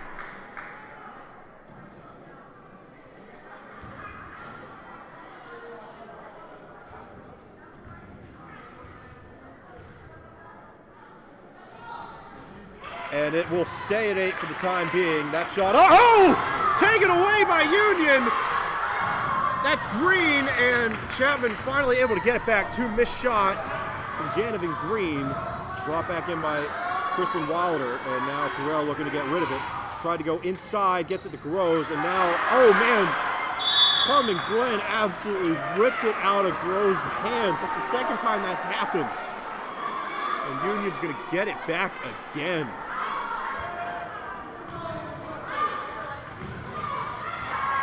But at this point, I'm almost wondering if the conditioning is the difference. Neither team has made many substitutions as of late. Here's Anderson out of the game because of foul concerns. And they call another one against Chapman. I'll have to watch the tape. The fans are booing that. I didn't see much anything. And that shot is good. So we'll look here. Yeah, there was a little bit from Groves. Kind of a love tap there. Coach Landrum is just out of frame trying to explain it to the ref. Let's see if she's able to get any leverage. Now, I'd like to take a moment to remind Universal Music Group that Chapman High School does not own the rights to any of the music played during the broadcast. It is solely here for kids.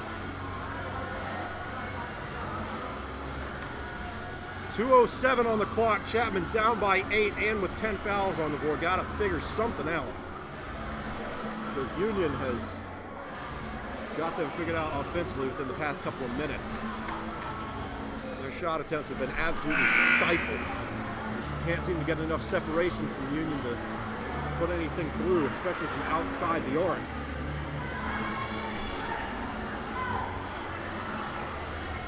Both teams making their way back out onto the court. I'd like to remind you that this is not it. We've got a triple header tonight. JV boys got moved to 5 p.m. today. We saw them earlier. This is the second of 3 games. Varsity boys going to tip off probably around 7:45, I'd say, given that this one has run a little bit longer than I think people expected it to.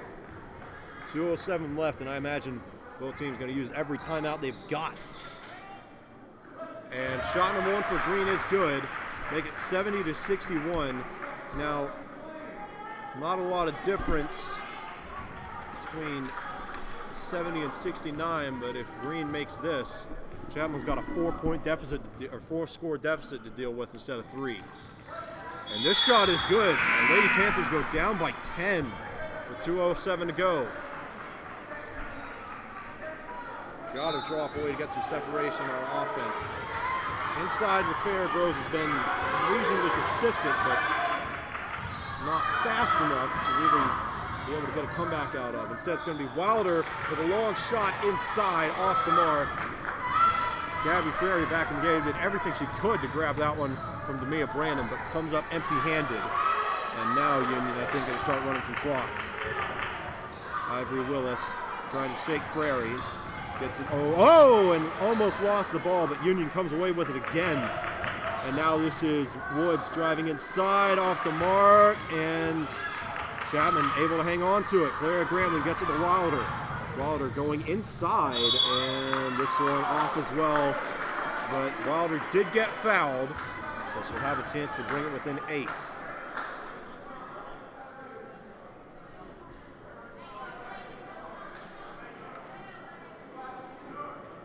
1:23 to go, though. Chapman in the bonus now.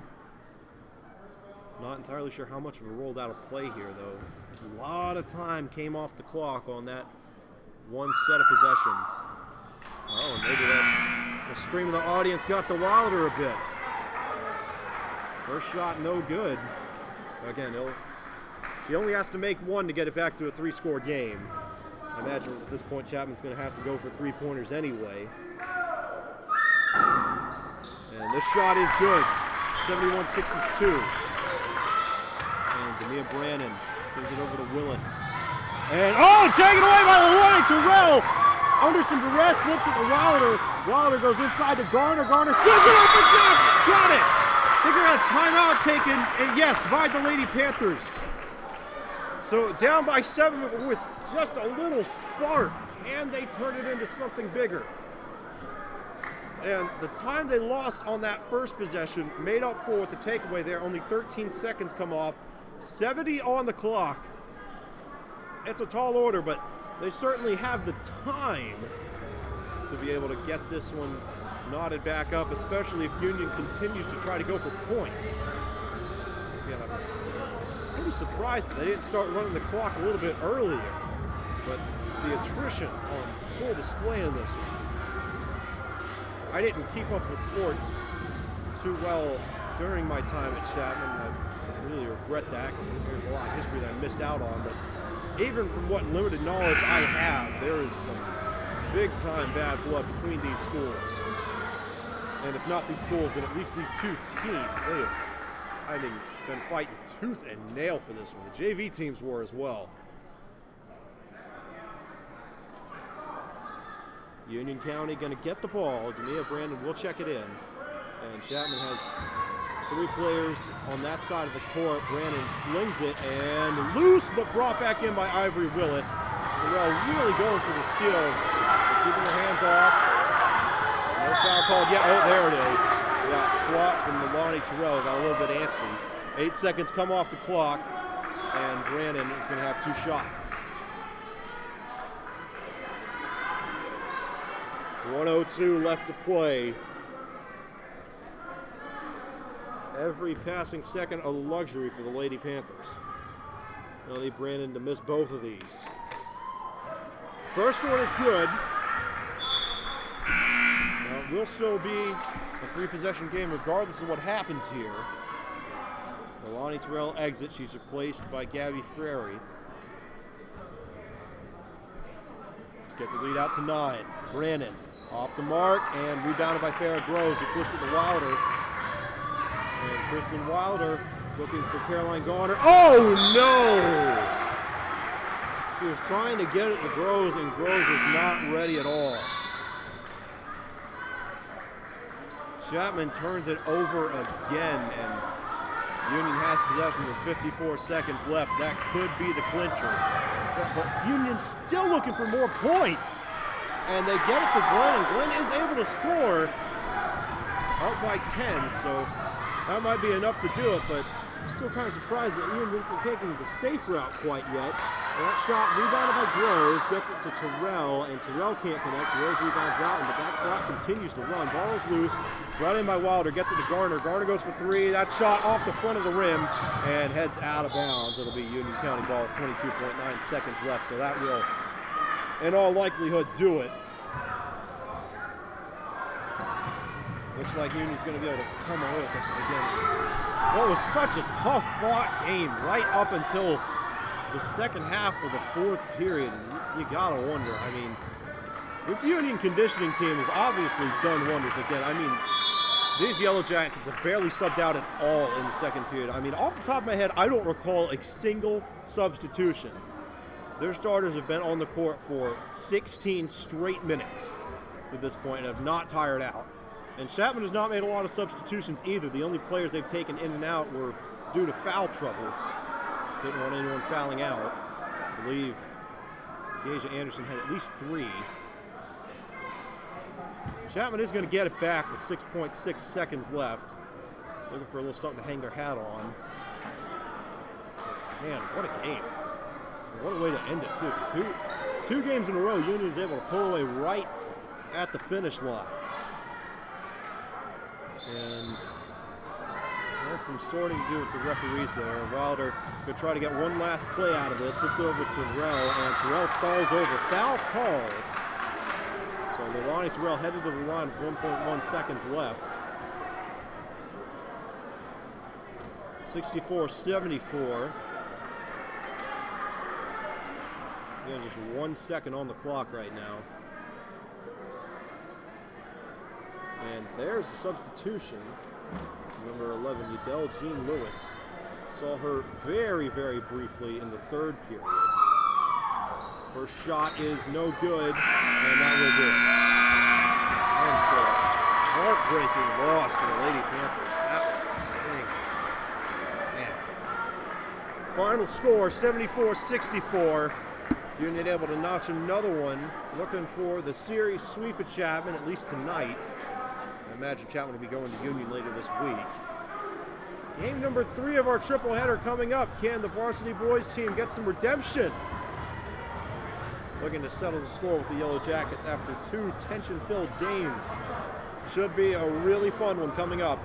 Tip-off slated for probably 7:45. They've got 10 minutes on the clock now, so go ahead and grab yourself some refreshments, get something to eat, and be back here for the start of game number 3. Should be a good one.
All right, and we are ready for team intros, it looks like.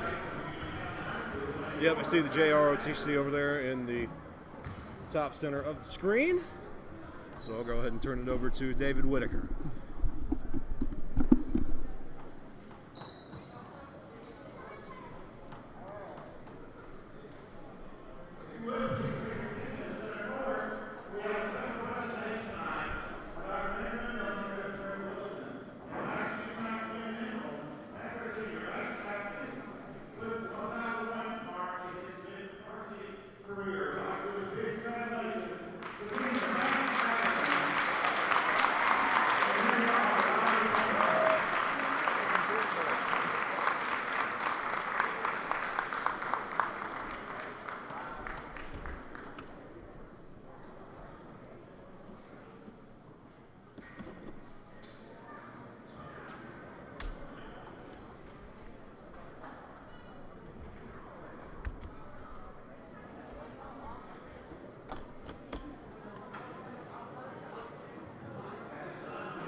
right, so before we start anything, congratulations to Banks Atkins of the Chapman Panthers. Number 4 had an outstanding season so far. Eclipsed the 1,000-point mark in his career. Let's see how many more he can notch today. Until then, Thomas Mathis able to win the tip-off for Chapman. And now Atkins going to look to shake his man early. And instead flips it out to Gavin Humphreys. Humphreys tries to go inside. That's Carter now back outside. I think they wanted to set him up, but Union on top of that. And instead Atkins going to drive inside and sinks it. And Chapman able to notch the first points of the game.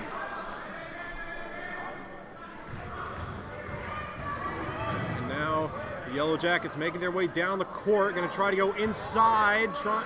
And they're able to box out Thomas Mathis, and they make quick work of getting that one checked back in. Miles Carter hands it off to Atkins. Atkins gets it to Camden Souther, and now Souther wants back out. Finds Atkins, who thought about going for 3, now drives inside, hits him with the spin move, hesitation, and sinks it.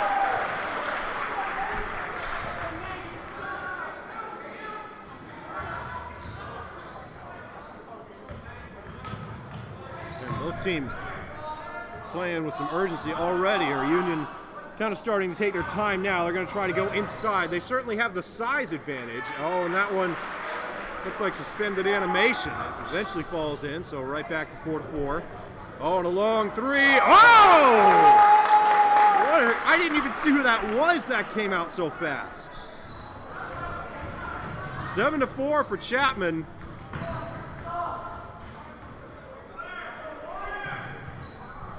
Union still passing this around. I'm watching the replay, trying to see who that was. Looks like it was Banks Atkins again. Oh, no, that was Gavin Humphreys with a 3. Union able to notch a 2 there. So both teams have scored on all 3 of their possessions so far. This is Miles Carter, and I think he got fouled. And yes, looks like Miles Carter is indeed headed to the line. 6:03 to go in the first. Some offensive fireworks already in this one.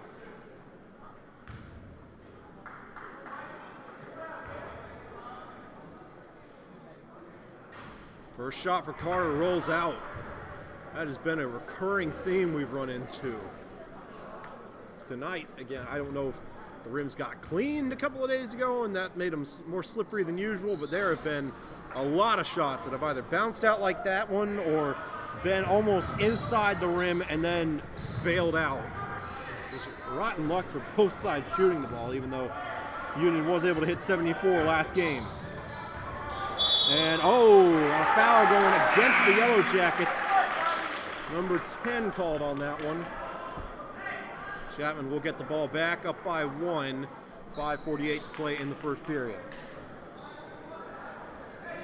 That one called against Shy Smith of the Yellow Jackets. Tegan Ray in the game now for Chapman. One of their best three-point shooters.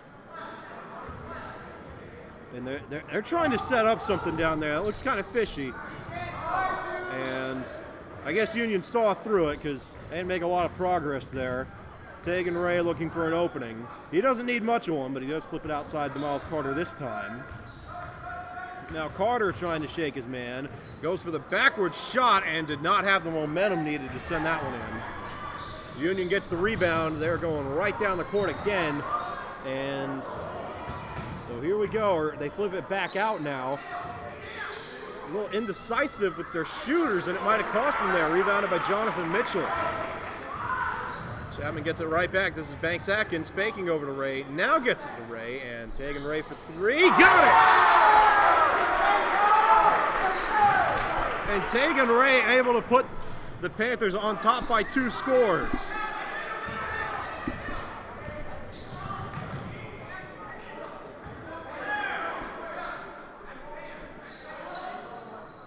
And from the free throw line, able to sink that one. 10-8 now. Banks Atkins really kind of weighing his options here. Catches a block from Jonathan Mitchell, and then I think we got a foul called against number 4 of the Yellow Jackets there. Definitely a contested entry. And it will go back to Chapman. Miles Carter will check it in.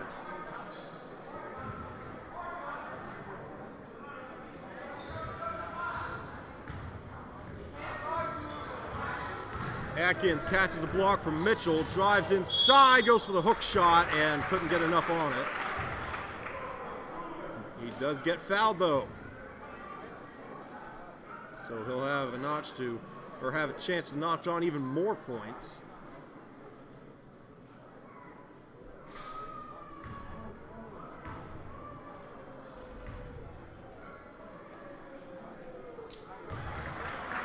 First shot is good, make it 11-8. This one to get Chapman back out to a 4-point lead.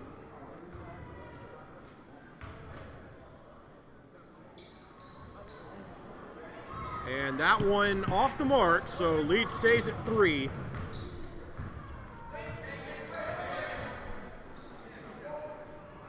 And Keshawn Gibson goes inside. That was number 3, KJ McClooney. Could not put it in, and Chapman eventually gets it back. I think Shi Smith had a shot at the rebound shot. Oh, and they're going to give it to Union now, maybe? Yes, Shi Smith will check it in. So still a one-possession game. And back to Smith, back out to, that's Gibson again. Union, and doing a lot of passing around so far, and the hook shot from Kershaw off the mark, and now Tegan Ray for 3. Got it! I don't know how he does it, but Tegan Ray can shoot from just about anywhere on the court. Continuing his impressive season with another long 3 to get Chapman up by 6. And now another jump shot from the Yellow Jackets off the mark, batted out of bounds by Chapman, and they'll give it to Chapman. Union's trying to make a case for it being their ball. The refs are going to talk it over.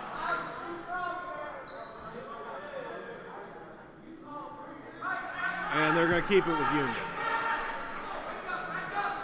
3:24 to play in the first. Yellow Jackets still have yet to crack double digits.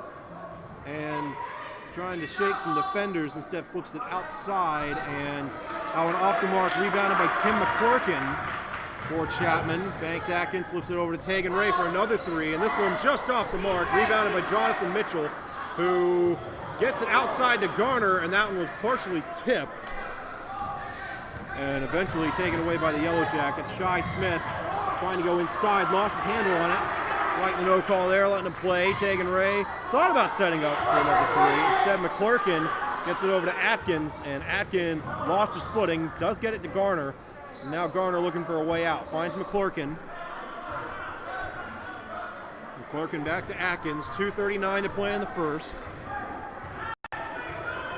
Atkins pointing at something, finds Garner. And I think they were trying to work Tim McClurkin to the inside, but Union saw through it. Now Tegan Ray for 3. Got it! That might be the first 50-50 ball for either team in either game that has actually gone in. They have all bounced out after they hit the rim. One finally goes in, and Chapman's able to get the better of it, and then right back to bouncing out, but Union able to notch some points there. They crack double digits, and they'll have a chance at a 3-point play.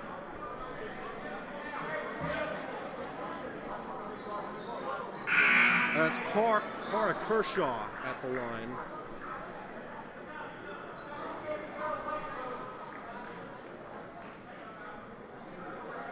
And Tegan Ray going to exit after sinking 3 3-pointers, going to come out of the game.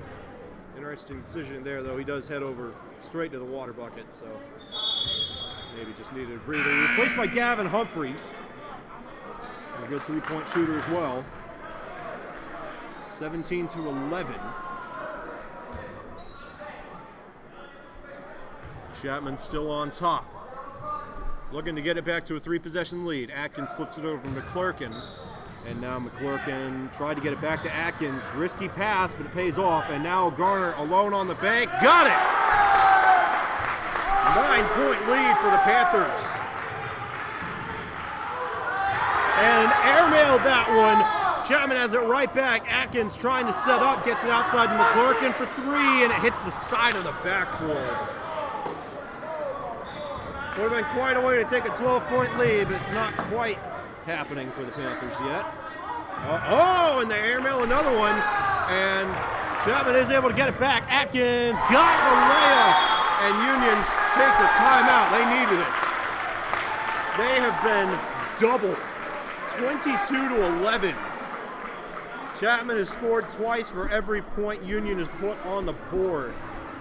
The Yellow Jackets looking to regroup when we come back.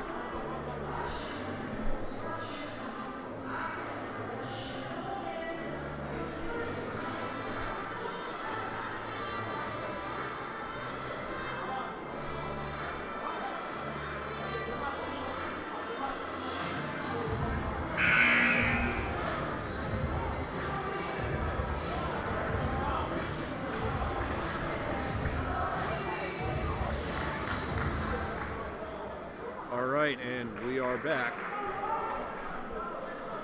Still not out of the first period yet. Been a long game.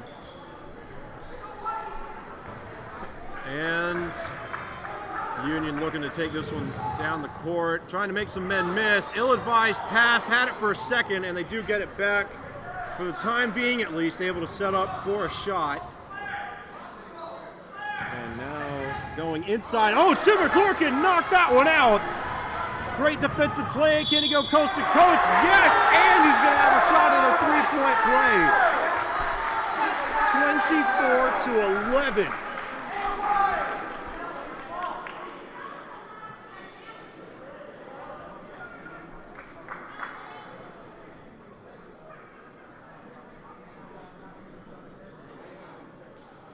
Tim McClurkin at the line.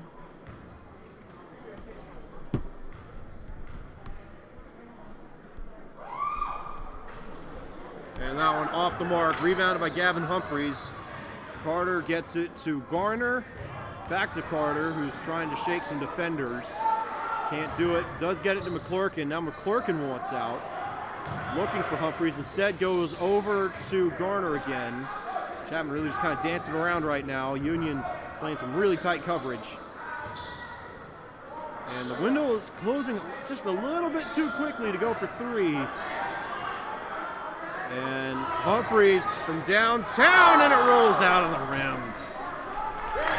That's been the story tonight, and goes out of bounds. Union's going to get it back. 27.3 seconds on the clock in the first period.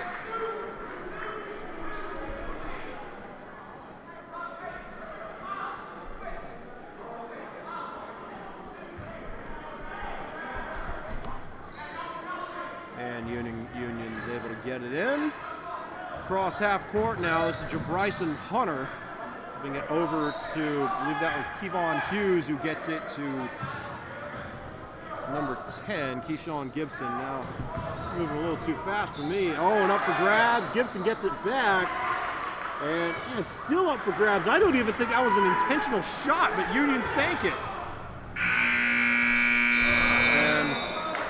Buzzer beater from beyond half court, surprisingly close to close out the first half. 24-13, Chapman with an electrifying first quarter. We got the crowd on their side, and so far I think that's been the biggest difference.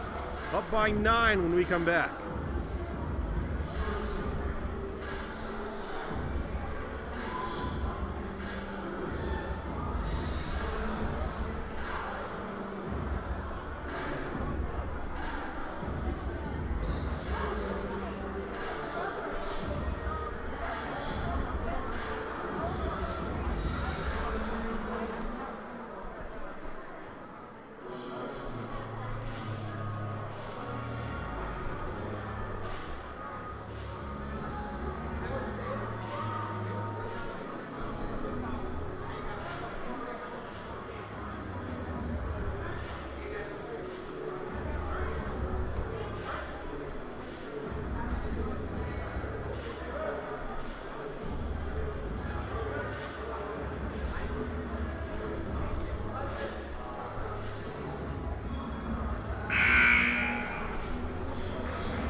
Chapman still looking to get everything sorted out.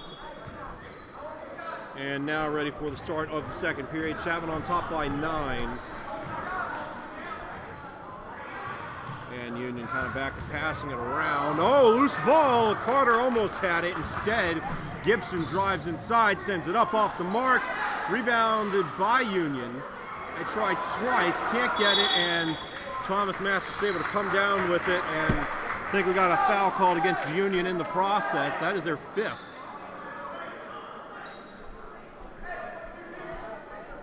And Termaine Epps called for a push there. So Chapman gonna have a chance to get this one out to 4 possessions. Miles Carter trying to find an opening. Gets it over to Gavin Humphreys. And now Humphreys flips it to Atkins, who goes for 3. Atkins just off the mark. And it flips out of bounds.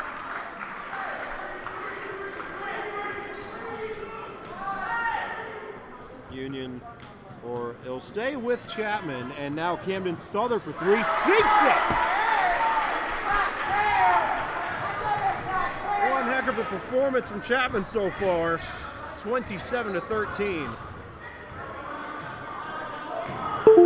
With a lead bigger than Union's point total. And trying to go inside, Shai Smith lost his handle on it.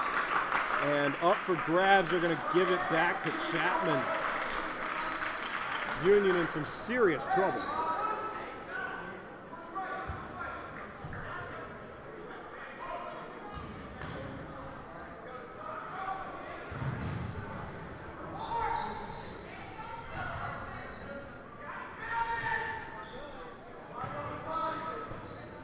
And now Gavin Humphreys can't sink that one, just off the rim, rebounded by Thomas Mathis. Now Atkins finding Humphreys, back to Atkins. Atkins finds Souther. Souther looking for an avenue, gets it back to Atkins, to Carter now. Miles Carter going for 2, no, but gets fouled. He'll have a chance to get Chapman at 29. I believe that one was called against, trying to grab a number here.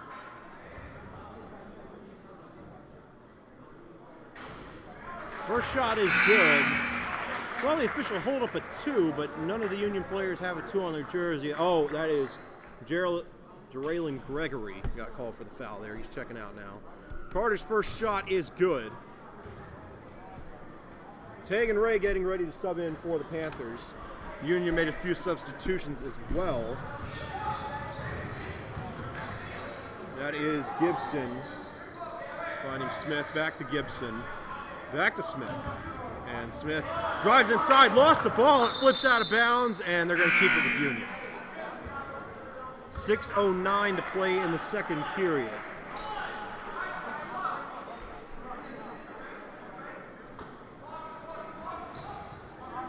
And Gibson gets it over to Quara Kershaw, who gets it to Smith, inside to Gibson, back to Kershaw. Kershaw wanted to go out, instead goes for the paint shot and sinks it. Notching some much-needed points for Union. Tegan Ray flips it over to Banks Atkins, back to Ray. He wants 3, short hops it, and great job by Gavin Humphreys to keep it in play, but all for naught. Does go back to Union. Brought in by Kevon Hughes. This is Gibson now.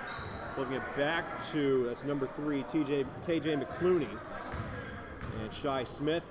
Oh, no one there! A miscommunication between Smith and McClooney. He didn't realize McClooney had moved. Threw it to nothing but air, and Union turns it over yet again with 5:56 left before the half. Miles Carter going to check this one into Atkins. Atkins takes a few steps back and finds Tegan Ray, who's trying to set up for 3. Instead gets it over to Carter, who finds Atkins. Tried to make a man miss, now in some trouble. Gets it over to Carter again, who drives inside, misses, and it's brought back in by Union. Number 21, Jake Sumner there with the rebound. And McClooney thought about going for 3, instead gets it over to Hunter, and Hunter sends it to Sumner. Sumner connects from inside, but they're going to take it off the board.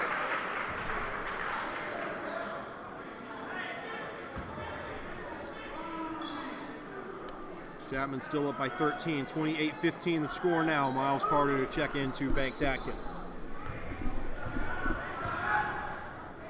Atkins finds Carter, who's looking to get it back to Atkins. Thomas Mathis in the game now. They have not gone to him yet. Would not be surprised if they do, if they can't get anything going from outside the arc. Instead, Atkins with a sideways shot, and he sinks it. Chapman cracks 30.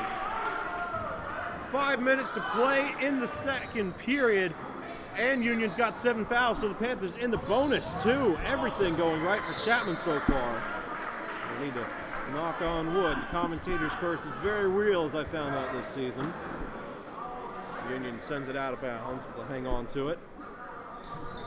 Gibson checks it into Hunter, and now Hunter looking for a way out. Gets it back to Gibson, who goes back to Hunter. And Bryson Hunter thought about going for 3. Instead gets it to Sumner. And now Sumner, oh, that shot blocked by Thomas Mathis.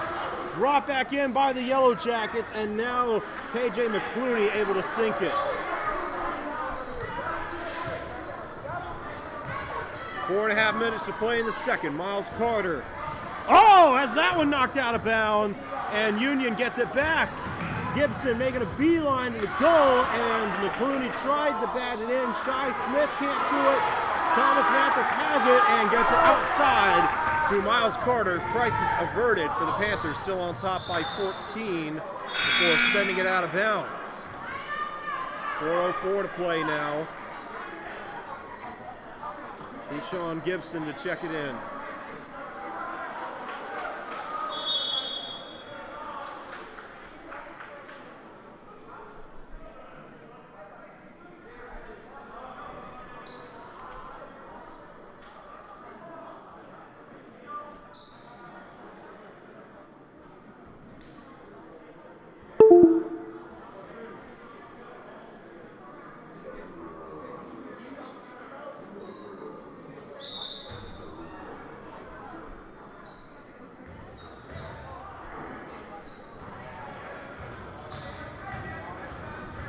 And now Gibson flips it over to, I believe that's Hunter. And now Sumner for the long 2, off the mark, rebounded by McClooney. McClooney can't connect. And rebounded by Miles Carter. Banks Atkins flips it over to Carter. I think they were trying to set him up. Oh, and he lost his balance. And they will call out a blocking foul against Union.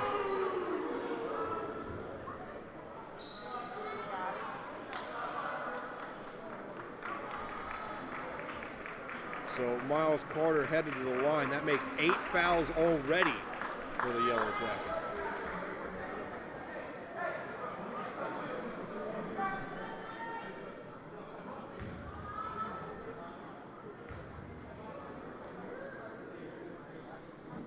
First shot for Carter is good. Chapman back on top by 15.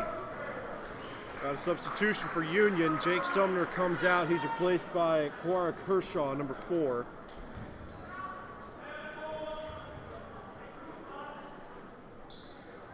And this shot rolls out, rebounded by Kershaw, who gets it over to Gibson.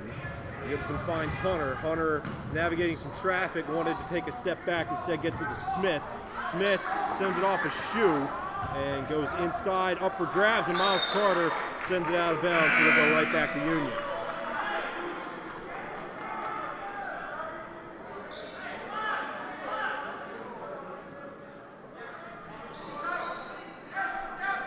So here we go again. Gibson going to try to find an open man and send it right off the chest of Jonathan Mitchell. Chapman. Then there was a jump ball. Union going to hang on to it, but Gibson will have to check this in again. We'll see if he can have better luck this time. He's got Hunter on the edge if he wants him, and he does go to Hunter. And they're going to get it back to Gibson, who finds Shi Smith on the outside. Gibson again gets it to Hunter. And Hunter drives in, sends it up for grabs. Atkins has a shot, and I say stepped out of bounds as he was putting it back into play. Might have hopped out anyway. So Union continues to hang on to the ball. Shi Smith to check it in now. He finds that's Gibson near the half-court line. Gibson driving, gets it to Hunter. And now Hunter trying to make some men miss, catches a block from Kershaw and then lost his handle on the ball.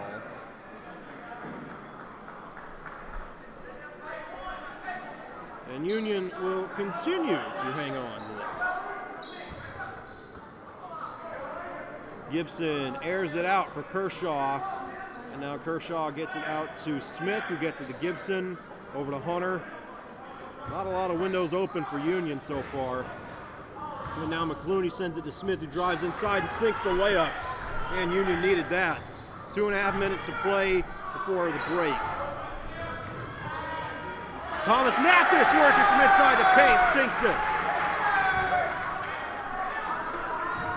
And now McClooney looking for the response score and lost his handle on it. And they call a charging foul against him anyway, so it wouldn't have been any good. Just like that, Chapman's able to get it back. Gavin Humphreys in the game, and we'll check it in for the Panthers. 2:23 to go.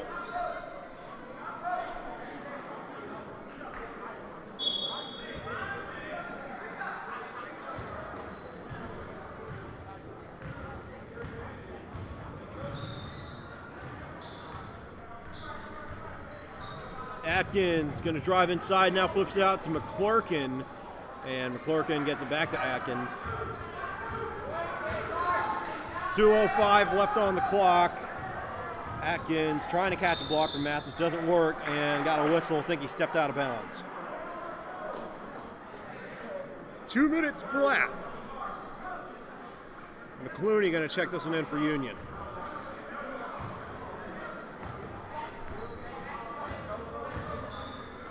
Keyshawn Gibson finds that is Jeraylin Gregory back in the game now. And Gregory sends it inside to Kershaw, who lost his handle on it, gets it back. And now McClooney for the long two, off the mark, and rebounded by Jonathan Mitchell.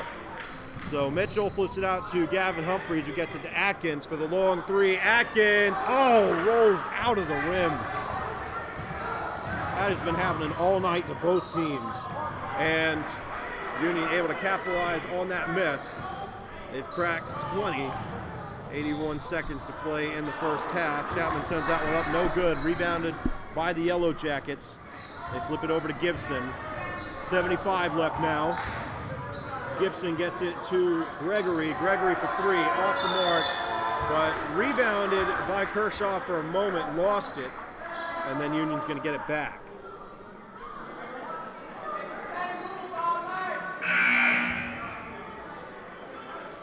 And Tim McClurkin subs out. He's replaced by Camden Souther. I've not seen Tegan Ray in a while. Yeah, actually, no, there he is. So he's still on the bench, just haven't seen him. Went 3 for 4 shooting threes, had some spectacular shots, and then came out. Under a minute to play in the first half now. Gregory looking for an opening, driving, now wants out, flips it to McClooney. McClooney, tried to get it to Gibson, and Atkins almost took it away. He forced Gibson across the half-court line, and they're going to call that a push, I think, against Atkins. So Union going to get it back yet again. 50.5 seconds to play. Atkins going to check out. That makes Chapman's 5th foul. Imagine the bonus not really a factor for Union at this point. Chapman's in it. And 47 seconds on the clock. Shai Smith tried to go inside, gets it to McClooney, who lost it! Taken away by Gavin Humphreys. Humphreys trying to navigate some traffic. 35 seconds. Miles Carter flips it over to Camden Souther. Souther driving inside, now wants out. Gets it to Carter, who almost went for three, instead backs away. 25 seconds. Carter for the hook shot, got it! 36 on the board for the Panthers.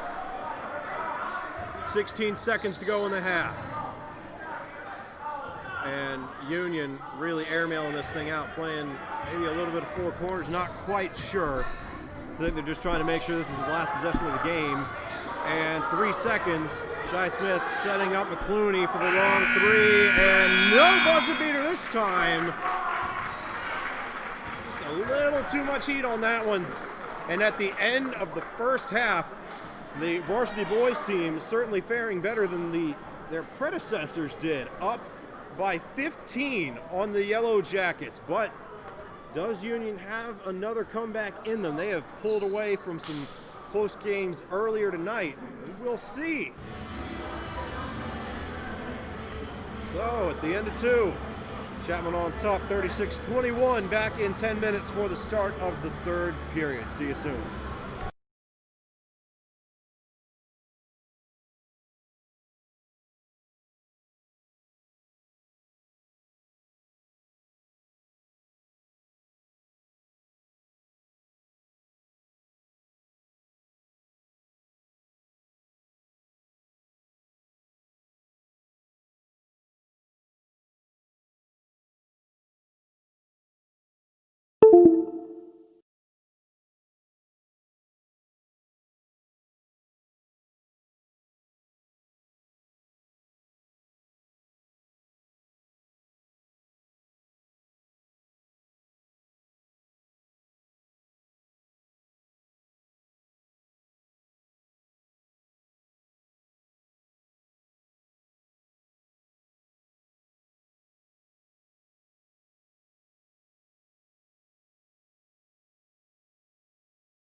Oh, sorry about that delay. We are ready for the start of the third period. And Gavin Humphreys trying to make something happen, gets it over to Atkins. Now Atkins catches the block from Mathis, flips it outside to Carter. Now Carter drives inside, takes the backward shot, still bouncing around. Thomas Mathis had the best chance at it until Shi Smith was able to bring it in for Union.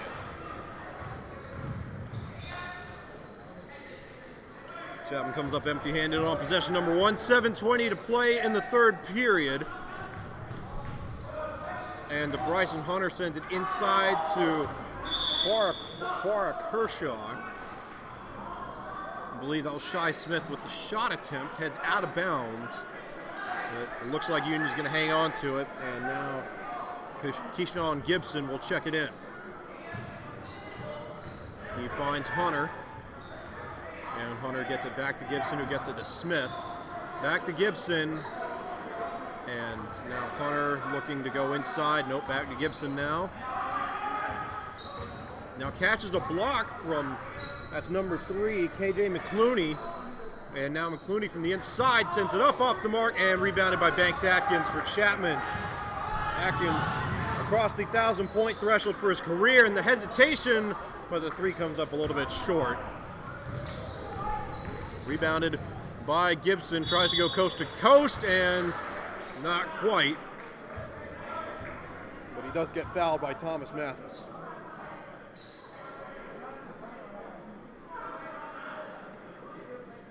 So 90 seconds into the third period, both teams still looking for their first points out of the break. Keyshawn Gibson going to have a chance to get Union on the board here. And he can't do it the first time around.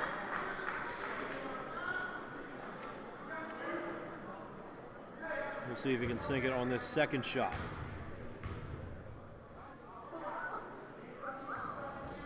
And this one is good. 14-point lead for Chapman.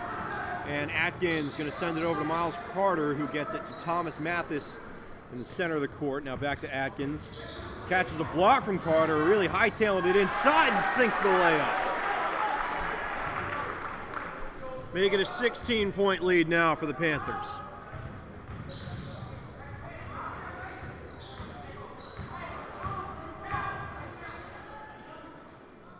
And man, Union has kind of slowly worked their way inside, and it eventually pays off. Quara Kershaw able to sink the layup there and gets fouled in the process, so Union's going to have a chance at a 3-point play here. Down by 14, can make it 13 with a successful attempt from Kershaw here. And that one is good, 38-25. And Camden Souther flipping it. Oh, lost his handle on it. Miles Carter able to scoop it up. Chapman avoiding disaster for now. And off the fingertips of Thomas Mathis. Wasn't quite ready for it. And now Union sends it out of bounds, but they will hang on to the ball. Looks like they're making a substitution. No, that's Chapman. Camden Souther comes out of the game. He's replaced by Jonathan Mitchell. Looks like Chapman wants some height on the inside. Mitchell 6'5", Thomas Mathis 6'6". Both of them like to play from inside the paint, but the Union's able to split their zones there. And just like that, this leads down to 11. 5 unanswered for the Jackets. Banks Atkins drives inside, no foul called. Rebounded by Thomas Mathis, and Mathis sinks it. Chapman over 40. 5:15 to play in the third.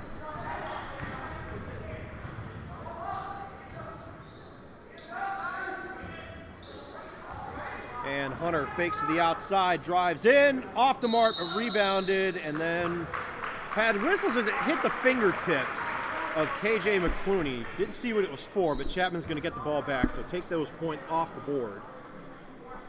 The Panthers still up by 13, looking to stretch their lead a little bit here.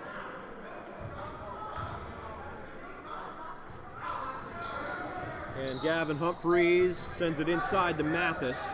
Mathis goes up, and it rolls in. 42-27 in favor of the Panthers. And Banks Atkins almost took that one away. Instead, Hunter going to get it outside to Shai Smith, who sends it over to Gibson. And they find McClooney on the inside. He tried to go for the dunk, but got fouled, sinks it, and now he's going to head to the free throw line. So Union responding quickly.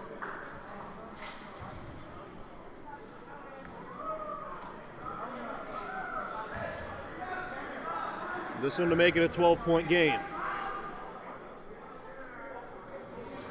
No. Rebounded by Mathis. And Mathis flips it over to Carter. Carter finds Gavin Humphreys, and now Humphreys going to drive inside, wants out, or at least faked over to Carter. Now gets it to Jonathan Mitchell, and Mitchell wants to get outside, finds Atkins. Atkins fakes one way, goes the other. Interesting pass to Mitchell, and it works! That's one way to score. Certainly an odd-looking pass there from Banks Atkins, but however Chapman can score, I imagine anybody will take it. And now this is Kershaw, unable to sink that one, and Mathis able to come up with it. Atkins sets up for three, he's all alone, and got it! Banks Atkins having an outstanding game, and Union calls a timeout. Down by 18, their biggest deficit of the game so far. 47-29, Chapman pouring it on.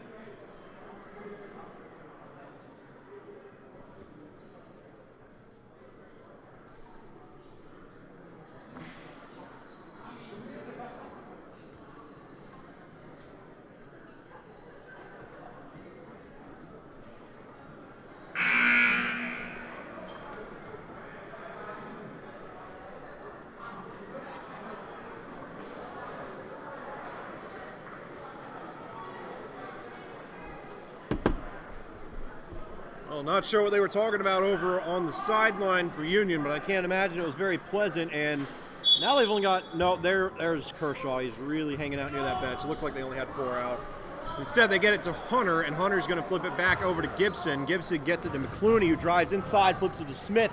Back to McClooney, and McClooney sinks it. Union able to crack 30, finally back on the board.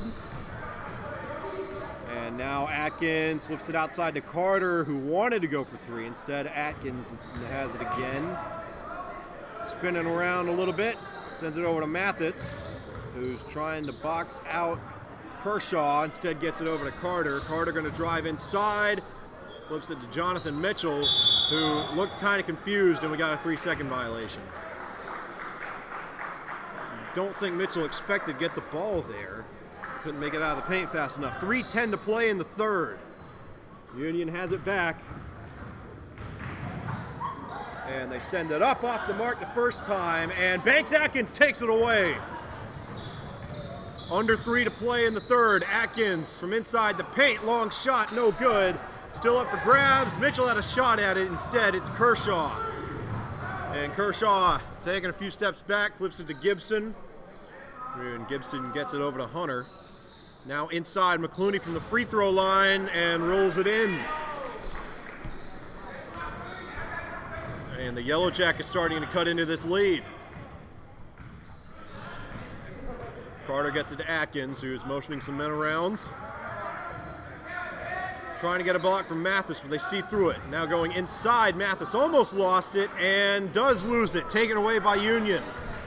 2:15 to play in the third. Hunter goes again. McClooney, same place, same result. Union starting to claw back into this one. 2 minutes to play in the third, 10 overall. Atkins trying to make his man miss, can't shake him. Wants out and airmails it right to McClooney again.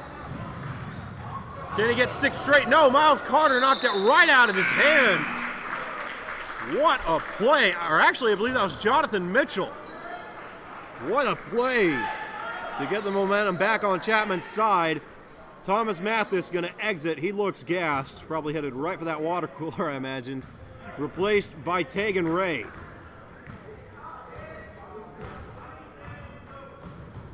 .140 to play in the third. Atkins goes up. Got it. And Union's streak comes to an end. I believe they had 6 unanswered on the Panthers. Gibson flips it to Smith. Back to Gibson. Inside to McClooney. He's worked well for them so far, but not this time. Up for grabs. Mitchell has it. Yes, he does. Into Banks Atkins, who gets it to Ray, and Ray almost lost it. Now back to Atkins. And Carter going to drive inside between the legs for Mitchell, and Mitchell gets the shot in. 51-35. 1 minute to play in the third. Union down by 16, looking to make it 14 is McClooney, and he does it. And we got a whistle. They're going to take that one off the board. No timeout called by the Panthers. 50.6 seconds on the clock in the third period. Both teams kind of keeping pace with each other for the most part. Union just not able to overcome that deficit that Chapman was able to put them into early on in this one. 51-37, closing in on the fourth period.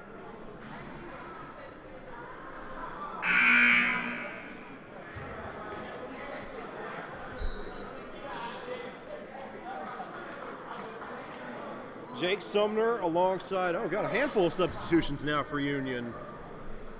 You have number 21, Jake Sumner, number 13, Desmond Herbert. First we've seen of him. Number 5, Kevon Hughes. Saw him a bit in the first half. I believe that's it for now. Yep, Gibson and McClooney still in there. And Tegan Ray has it now. Flips it outside to Atkins, who from downtown goes off the front of the rim. Rebounded by Gavin Humphreys, who flips it back to Atkins. Outside to Colby Garner, who gets it to Humphreys. Atkins thought about going for another three-pointer. Instead, Humphreys thought about going for it. Now he's going to get it to Garner.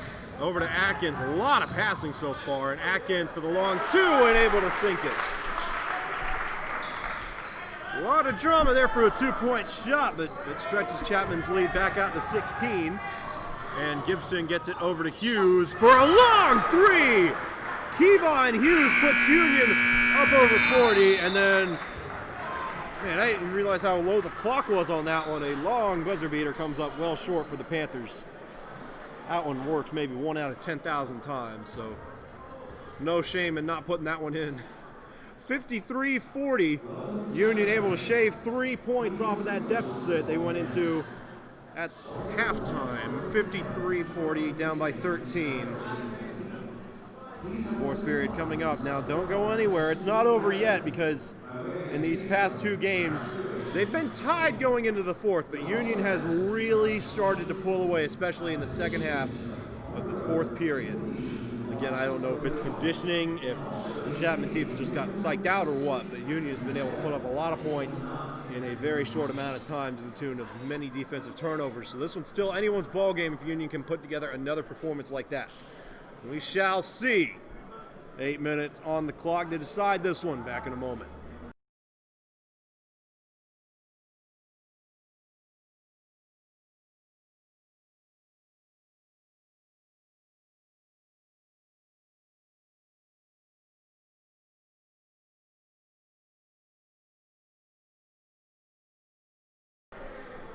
And Chapman now making a handful of substitutions. Looks like the starting lineup back in the game. So Miles Carter, Banks Atkins, Thomas Mathis, Camden Souther, and Gavin Humphreys all in the lineup.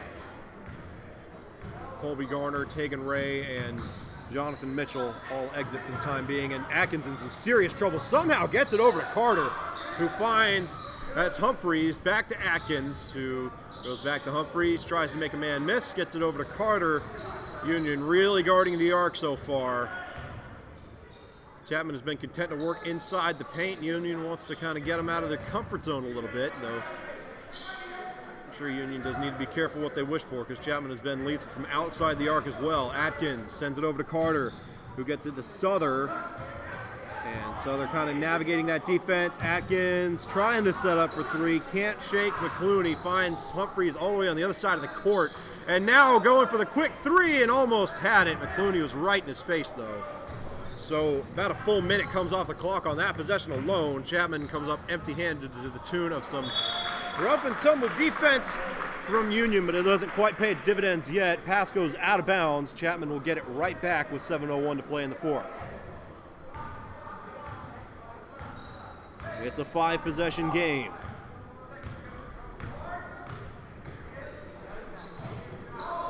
And Mathis gets to Humphreys for three, off the mark, rebounded by Jake Sumner. And now Keyshawn Gibson gonna take this one down the court. Now sends it over to, that's Hughes again, had a big three to close out the third period. Now inside to Sumner, barely hung on to that one, sends it up off the mark. And now up for grabs. They're going to call out a jump ball, and they'll stay with Union. 6:29 on the clock in the fourth, excuse me.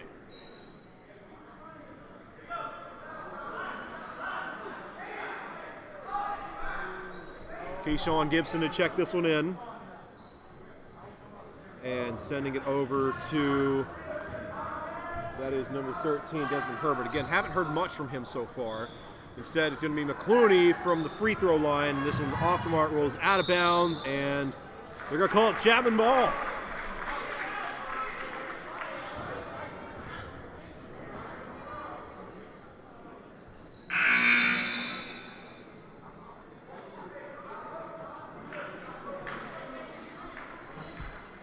And, yep, Union making a few more substitutions. The more familiar faces back in now, except KJ McClooney, which should be subbing out, yeah. So, Bryson Hunter back in, Shai Smith back in, and I think that's it actually for now. Or Quar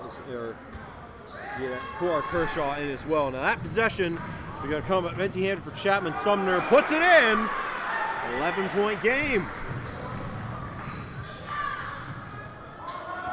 It is still a very big deficit, but it's the lowest it's been in a while, and they call Carter for traveling there. That Chapman sideline, not at all happy with that call. Carter, and I think Coach Wilson called a timeout. Carter kind of had to do what he had to do there. There was a man right in front of him who was not going to budge. And yeah, I think he could have called that either way, traveling or a block. This one will stay with Union. 5:51 on the clock.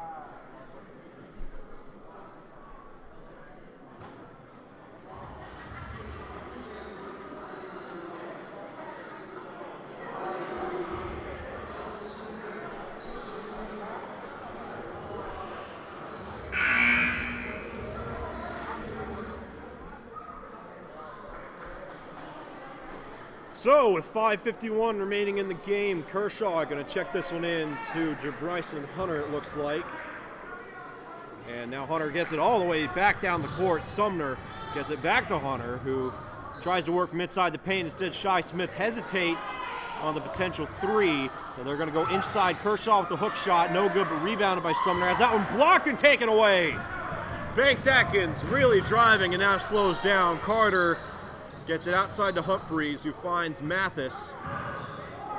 Back to Humphreys, back to Atkins. Now Camden Souther for three, off the mark. And that one's sent out of bounds. Which way are they going to rule this? And they're going to say it stays with Union. 30 seconds come off the clock. No points for either side. Union still down by 11 with 5:15 left to go. Shai Smith gets it back to Hunter. To Bryson Hunter, goes inside to, that's Hughes gets it back outside, and Bryson Hunter, I think they're going to call that a 2-pointer, so down to a 9-point game. Union, though, within 3 possessions. Chapman's offense sputtering here. Can Thomas Mathis get him some points? Yes, he can. 55-44.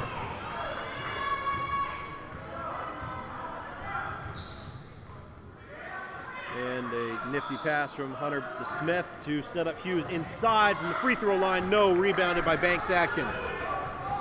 And now Atkins going to take a shot of his own. This one off as well, rebounded by Union. Both teams come up. Oh, and what a save by Miles Carter, even if it does go right back to Union. Fantastic balancing act right on the sideline. But no harm, no foul for the Yellow Jackets. And now from right at the goal, Kershaw off the mark, rebounded by the Panthers. 4 minutes flat. Atkins for the long shot. No, rebounded by Miles Carter, who gets it to Southern. Southern sends it in from inside the paint. And Camden Southern gets his lead back out to 13 for the Panthers. Oh, and what a play by Banks Atkins. Ball is loose, not going to catch to Bryson Hunter, but certainly not for a lack of trying. And now Union going to try to work from inside, and they've got that one. Bryson Hunter sinks it, and the Yellow Jackets call a timeout, down by 11. So I guess if you want to look at the bright side, Union is very, very gradually making some progress, down by 16 going into the locker room, down by 13 at the end of the third period, now down by 11. But they've got to get something going more consistently. And a bit interesting to note that they have been trying to go inside as hard as they have in this fourth period. They've not shot many threes at all, but when they have, more often than not, they've been fine. Especially Kevon Hughes had a beautiful one at the tail end of the third period. Surprised they've not at least tried to set him up for another attempt. 57-46 with 3:34 left in the game. Yeah, they've definitely got the whiteboards out over there. We'll have to wait and see what they're drawing up.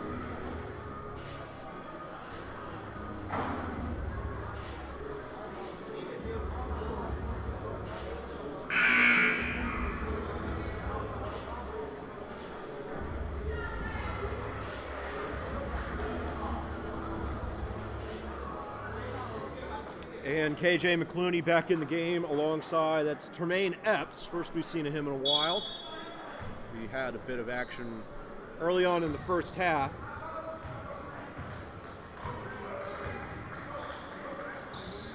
And Chapman working from inside. Miles Carter gets to Tegan Ray, who cuts in, and Ray sends it up, and it bounces out. So taken back in by Union. They've got half the job done on this possession. They need points, though. Inside, and going inside again, sending it up to Shai Smith, and Shai Smith cuts the lead down to 9. Atkins flips it inside for Mathis and got whistles. Didn't see the signal there, but it's going to go against Chapman. KJ McClooney checks it in. Now to Bryson Hunter. Trying to find an opening, goes inside. McClooney for the jump shot, no. Still up for grabs and brought back in by Hunter for a moment, and he hangs on. Union still down by 9. They can notch some more points here. Go a long way. Hunter going to try to work from the inside or wants back out for the time being. Deshaun Gibson. And now for the long two, that is McClooney. Union has hit 50, and don't look now, but it is a 7-point game. Chapman is led by as much as 18.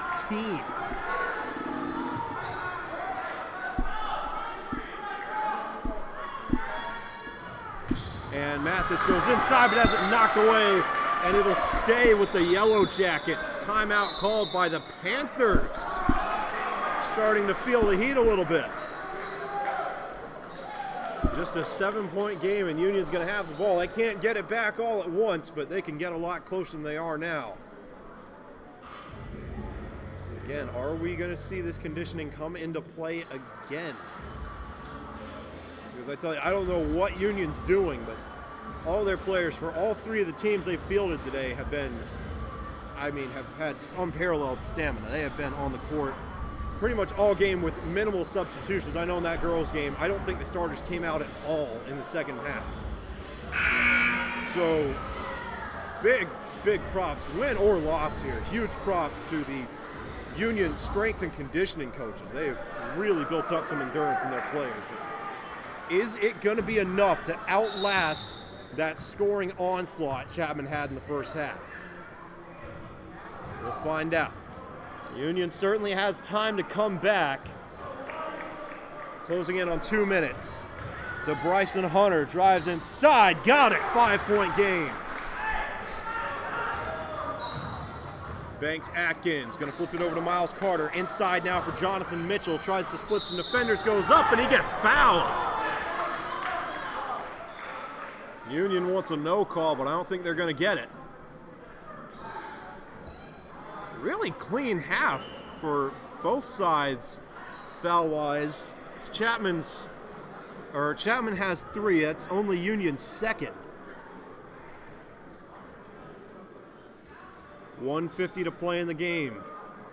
Again, getting this back to a 3-possession contest would go a long way. Mitchell from the line. First shot, good. Tim McClurkin going to enter now in relief of Tegan Ray. Yep, that is Ray heading off.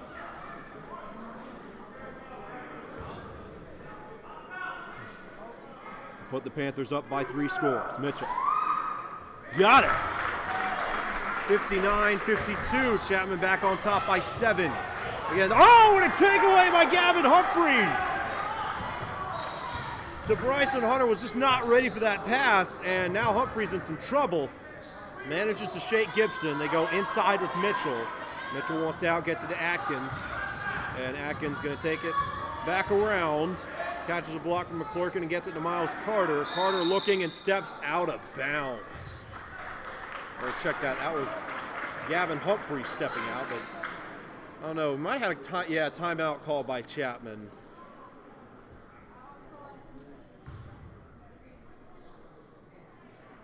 So, I imagine at this point for Chapman, points kind of second hand to running time off that clock. Only 85 seconds left in this one. Again, still enough time for Union to do something, but if this gets below a minute and Union still hasn't scored, they could really be in for a tough ride.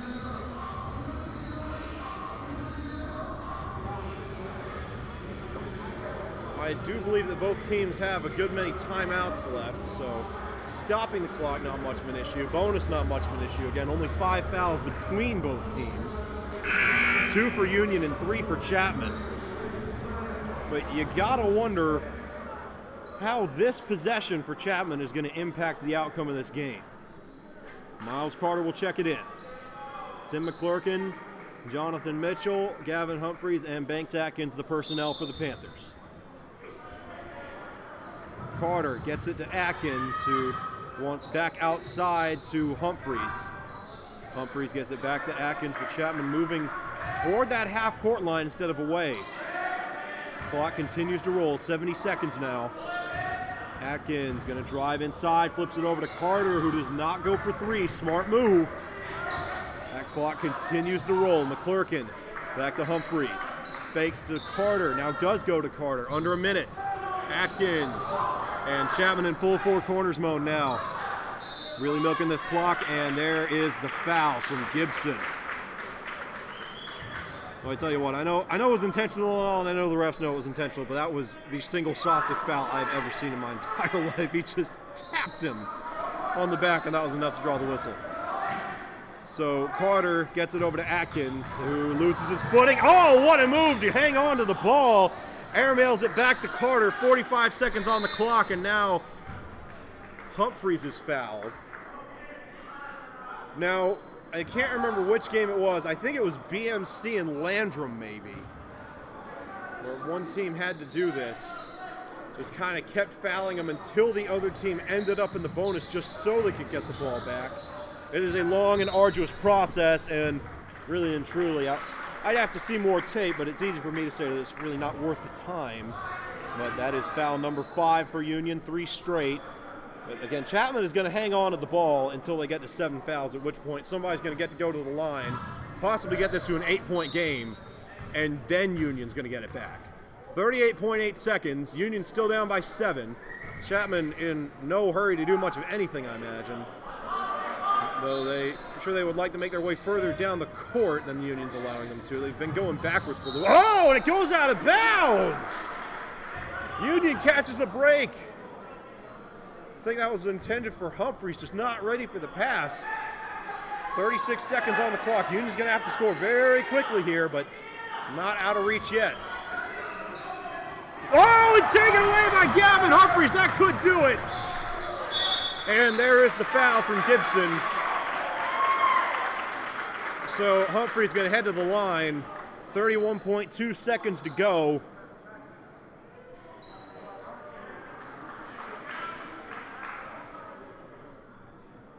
(59-52). It'll still be a 3-possession game regardless of what happens here.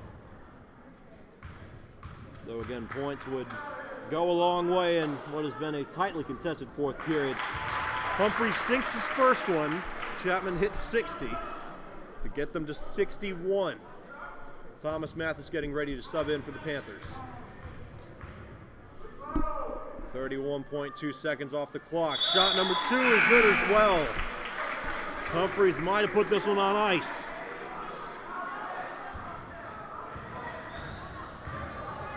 And Union making quick work of getting down the court. Oh, and Gibson lost his handle on it, gets it back, but that clock continues to roll. It is not on Union's side, and now Kershaw for the long 3, off the mark. Rebounded by Mathis, but he does get fouled.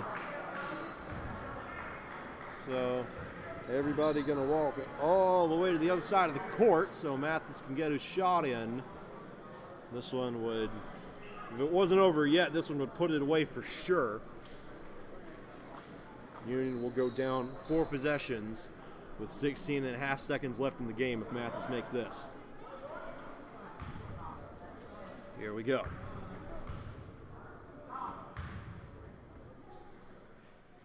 And that shot is good. To make it an 11-point game.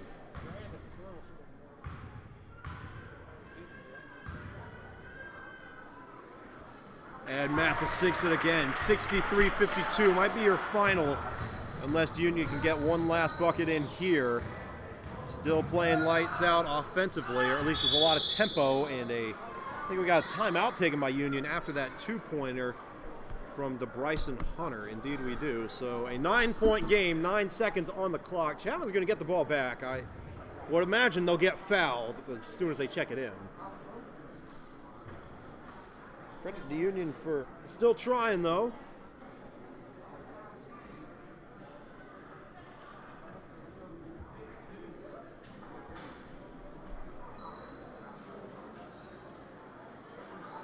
The Yellow Jackets kind of playing for pride at this point, looking for something to build off of on that bus ride home. Going to fall to 3-7 on the year. Chapman, I'll have to double check on their record, but I believe this makes their 10th win.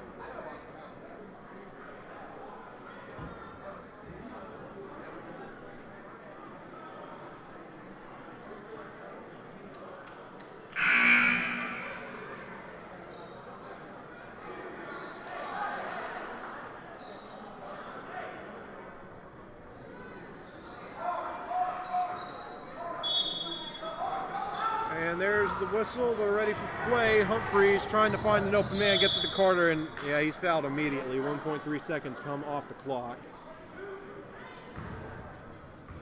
So Chapman going to move to 10-6 on the year. Again, Union dropping to, let me double check their schedules to make sure there aren't any unlisted games on there, but yeah, going to fall to 3-7 on the year. That is Union's 9th foul.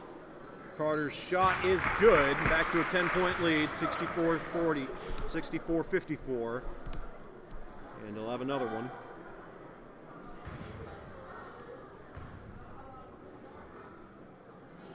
And this one is good as well. That could be your final. Though again, I mean, Union has really played with some momentum in these closing minutes. And the Bryson Hunter flips it out to McClooney for the buzzer beater. No. So that will do it.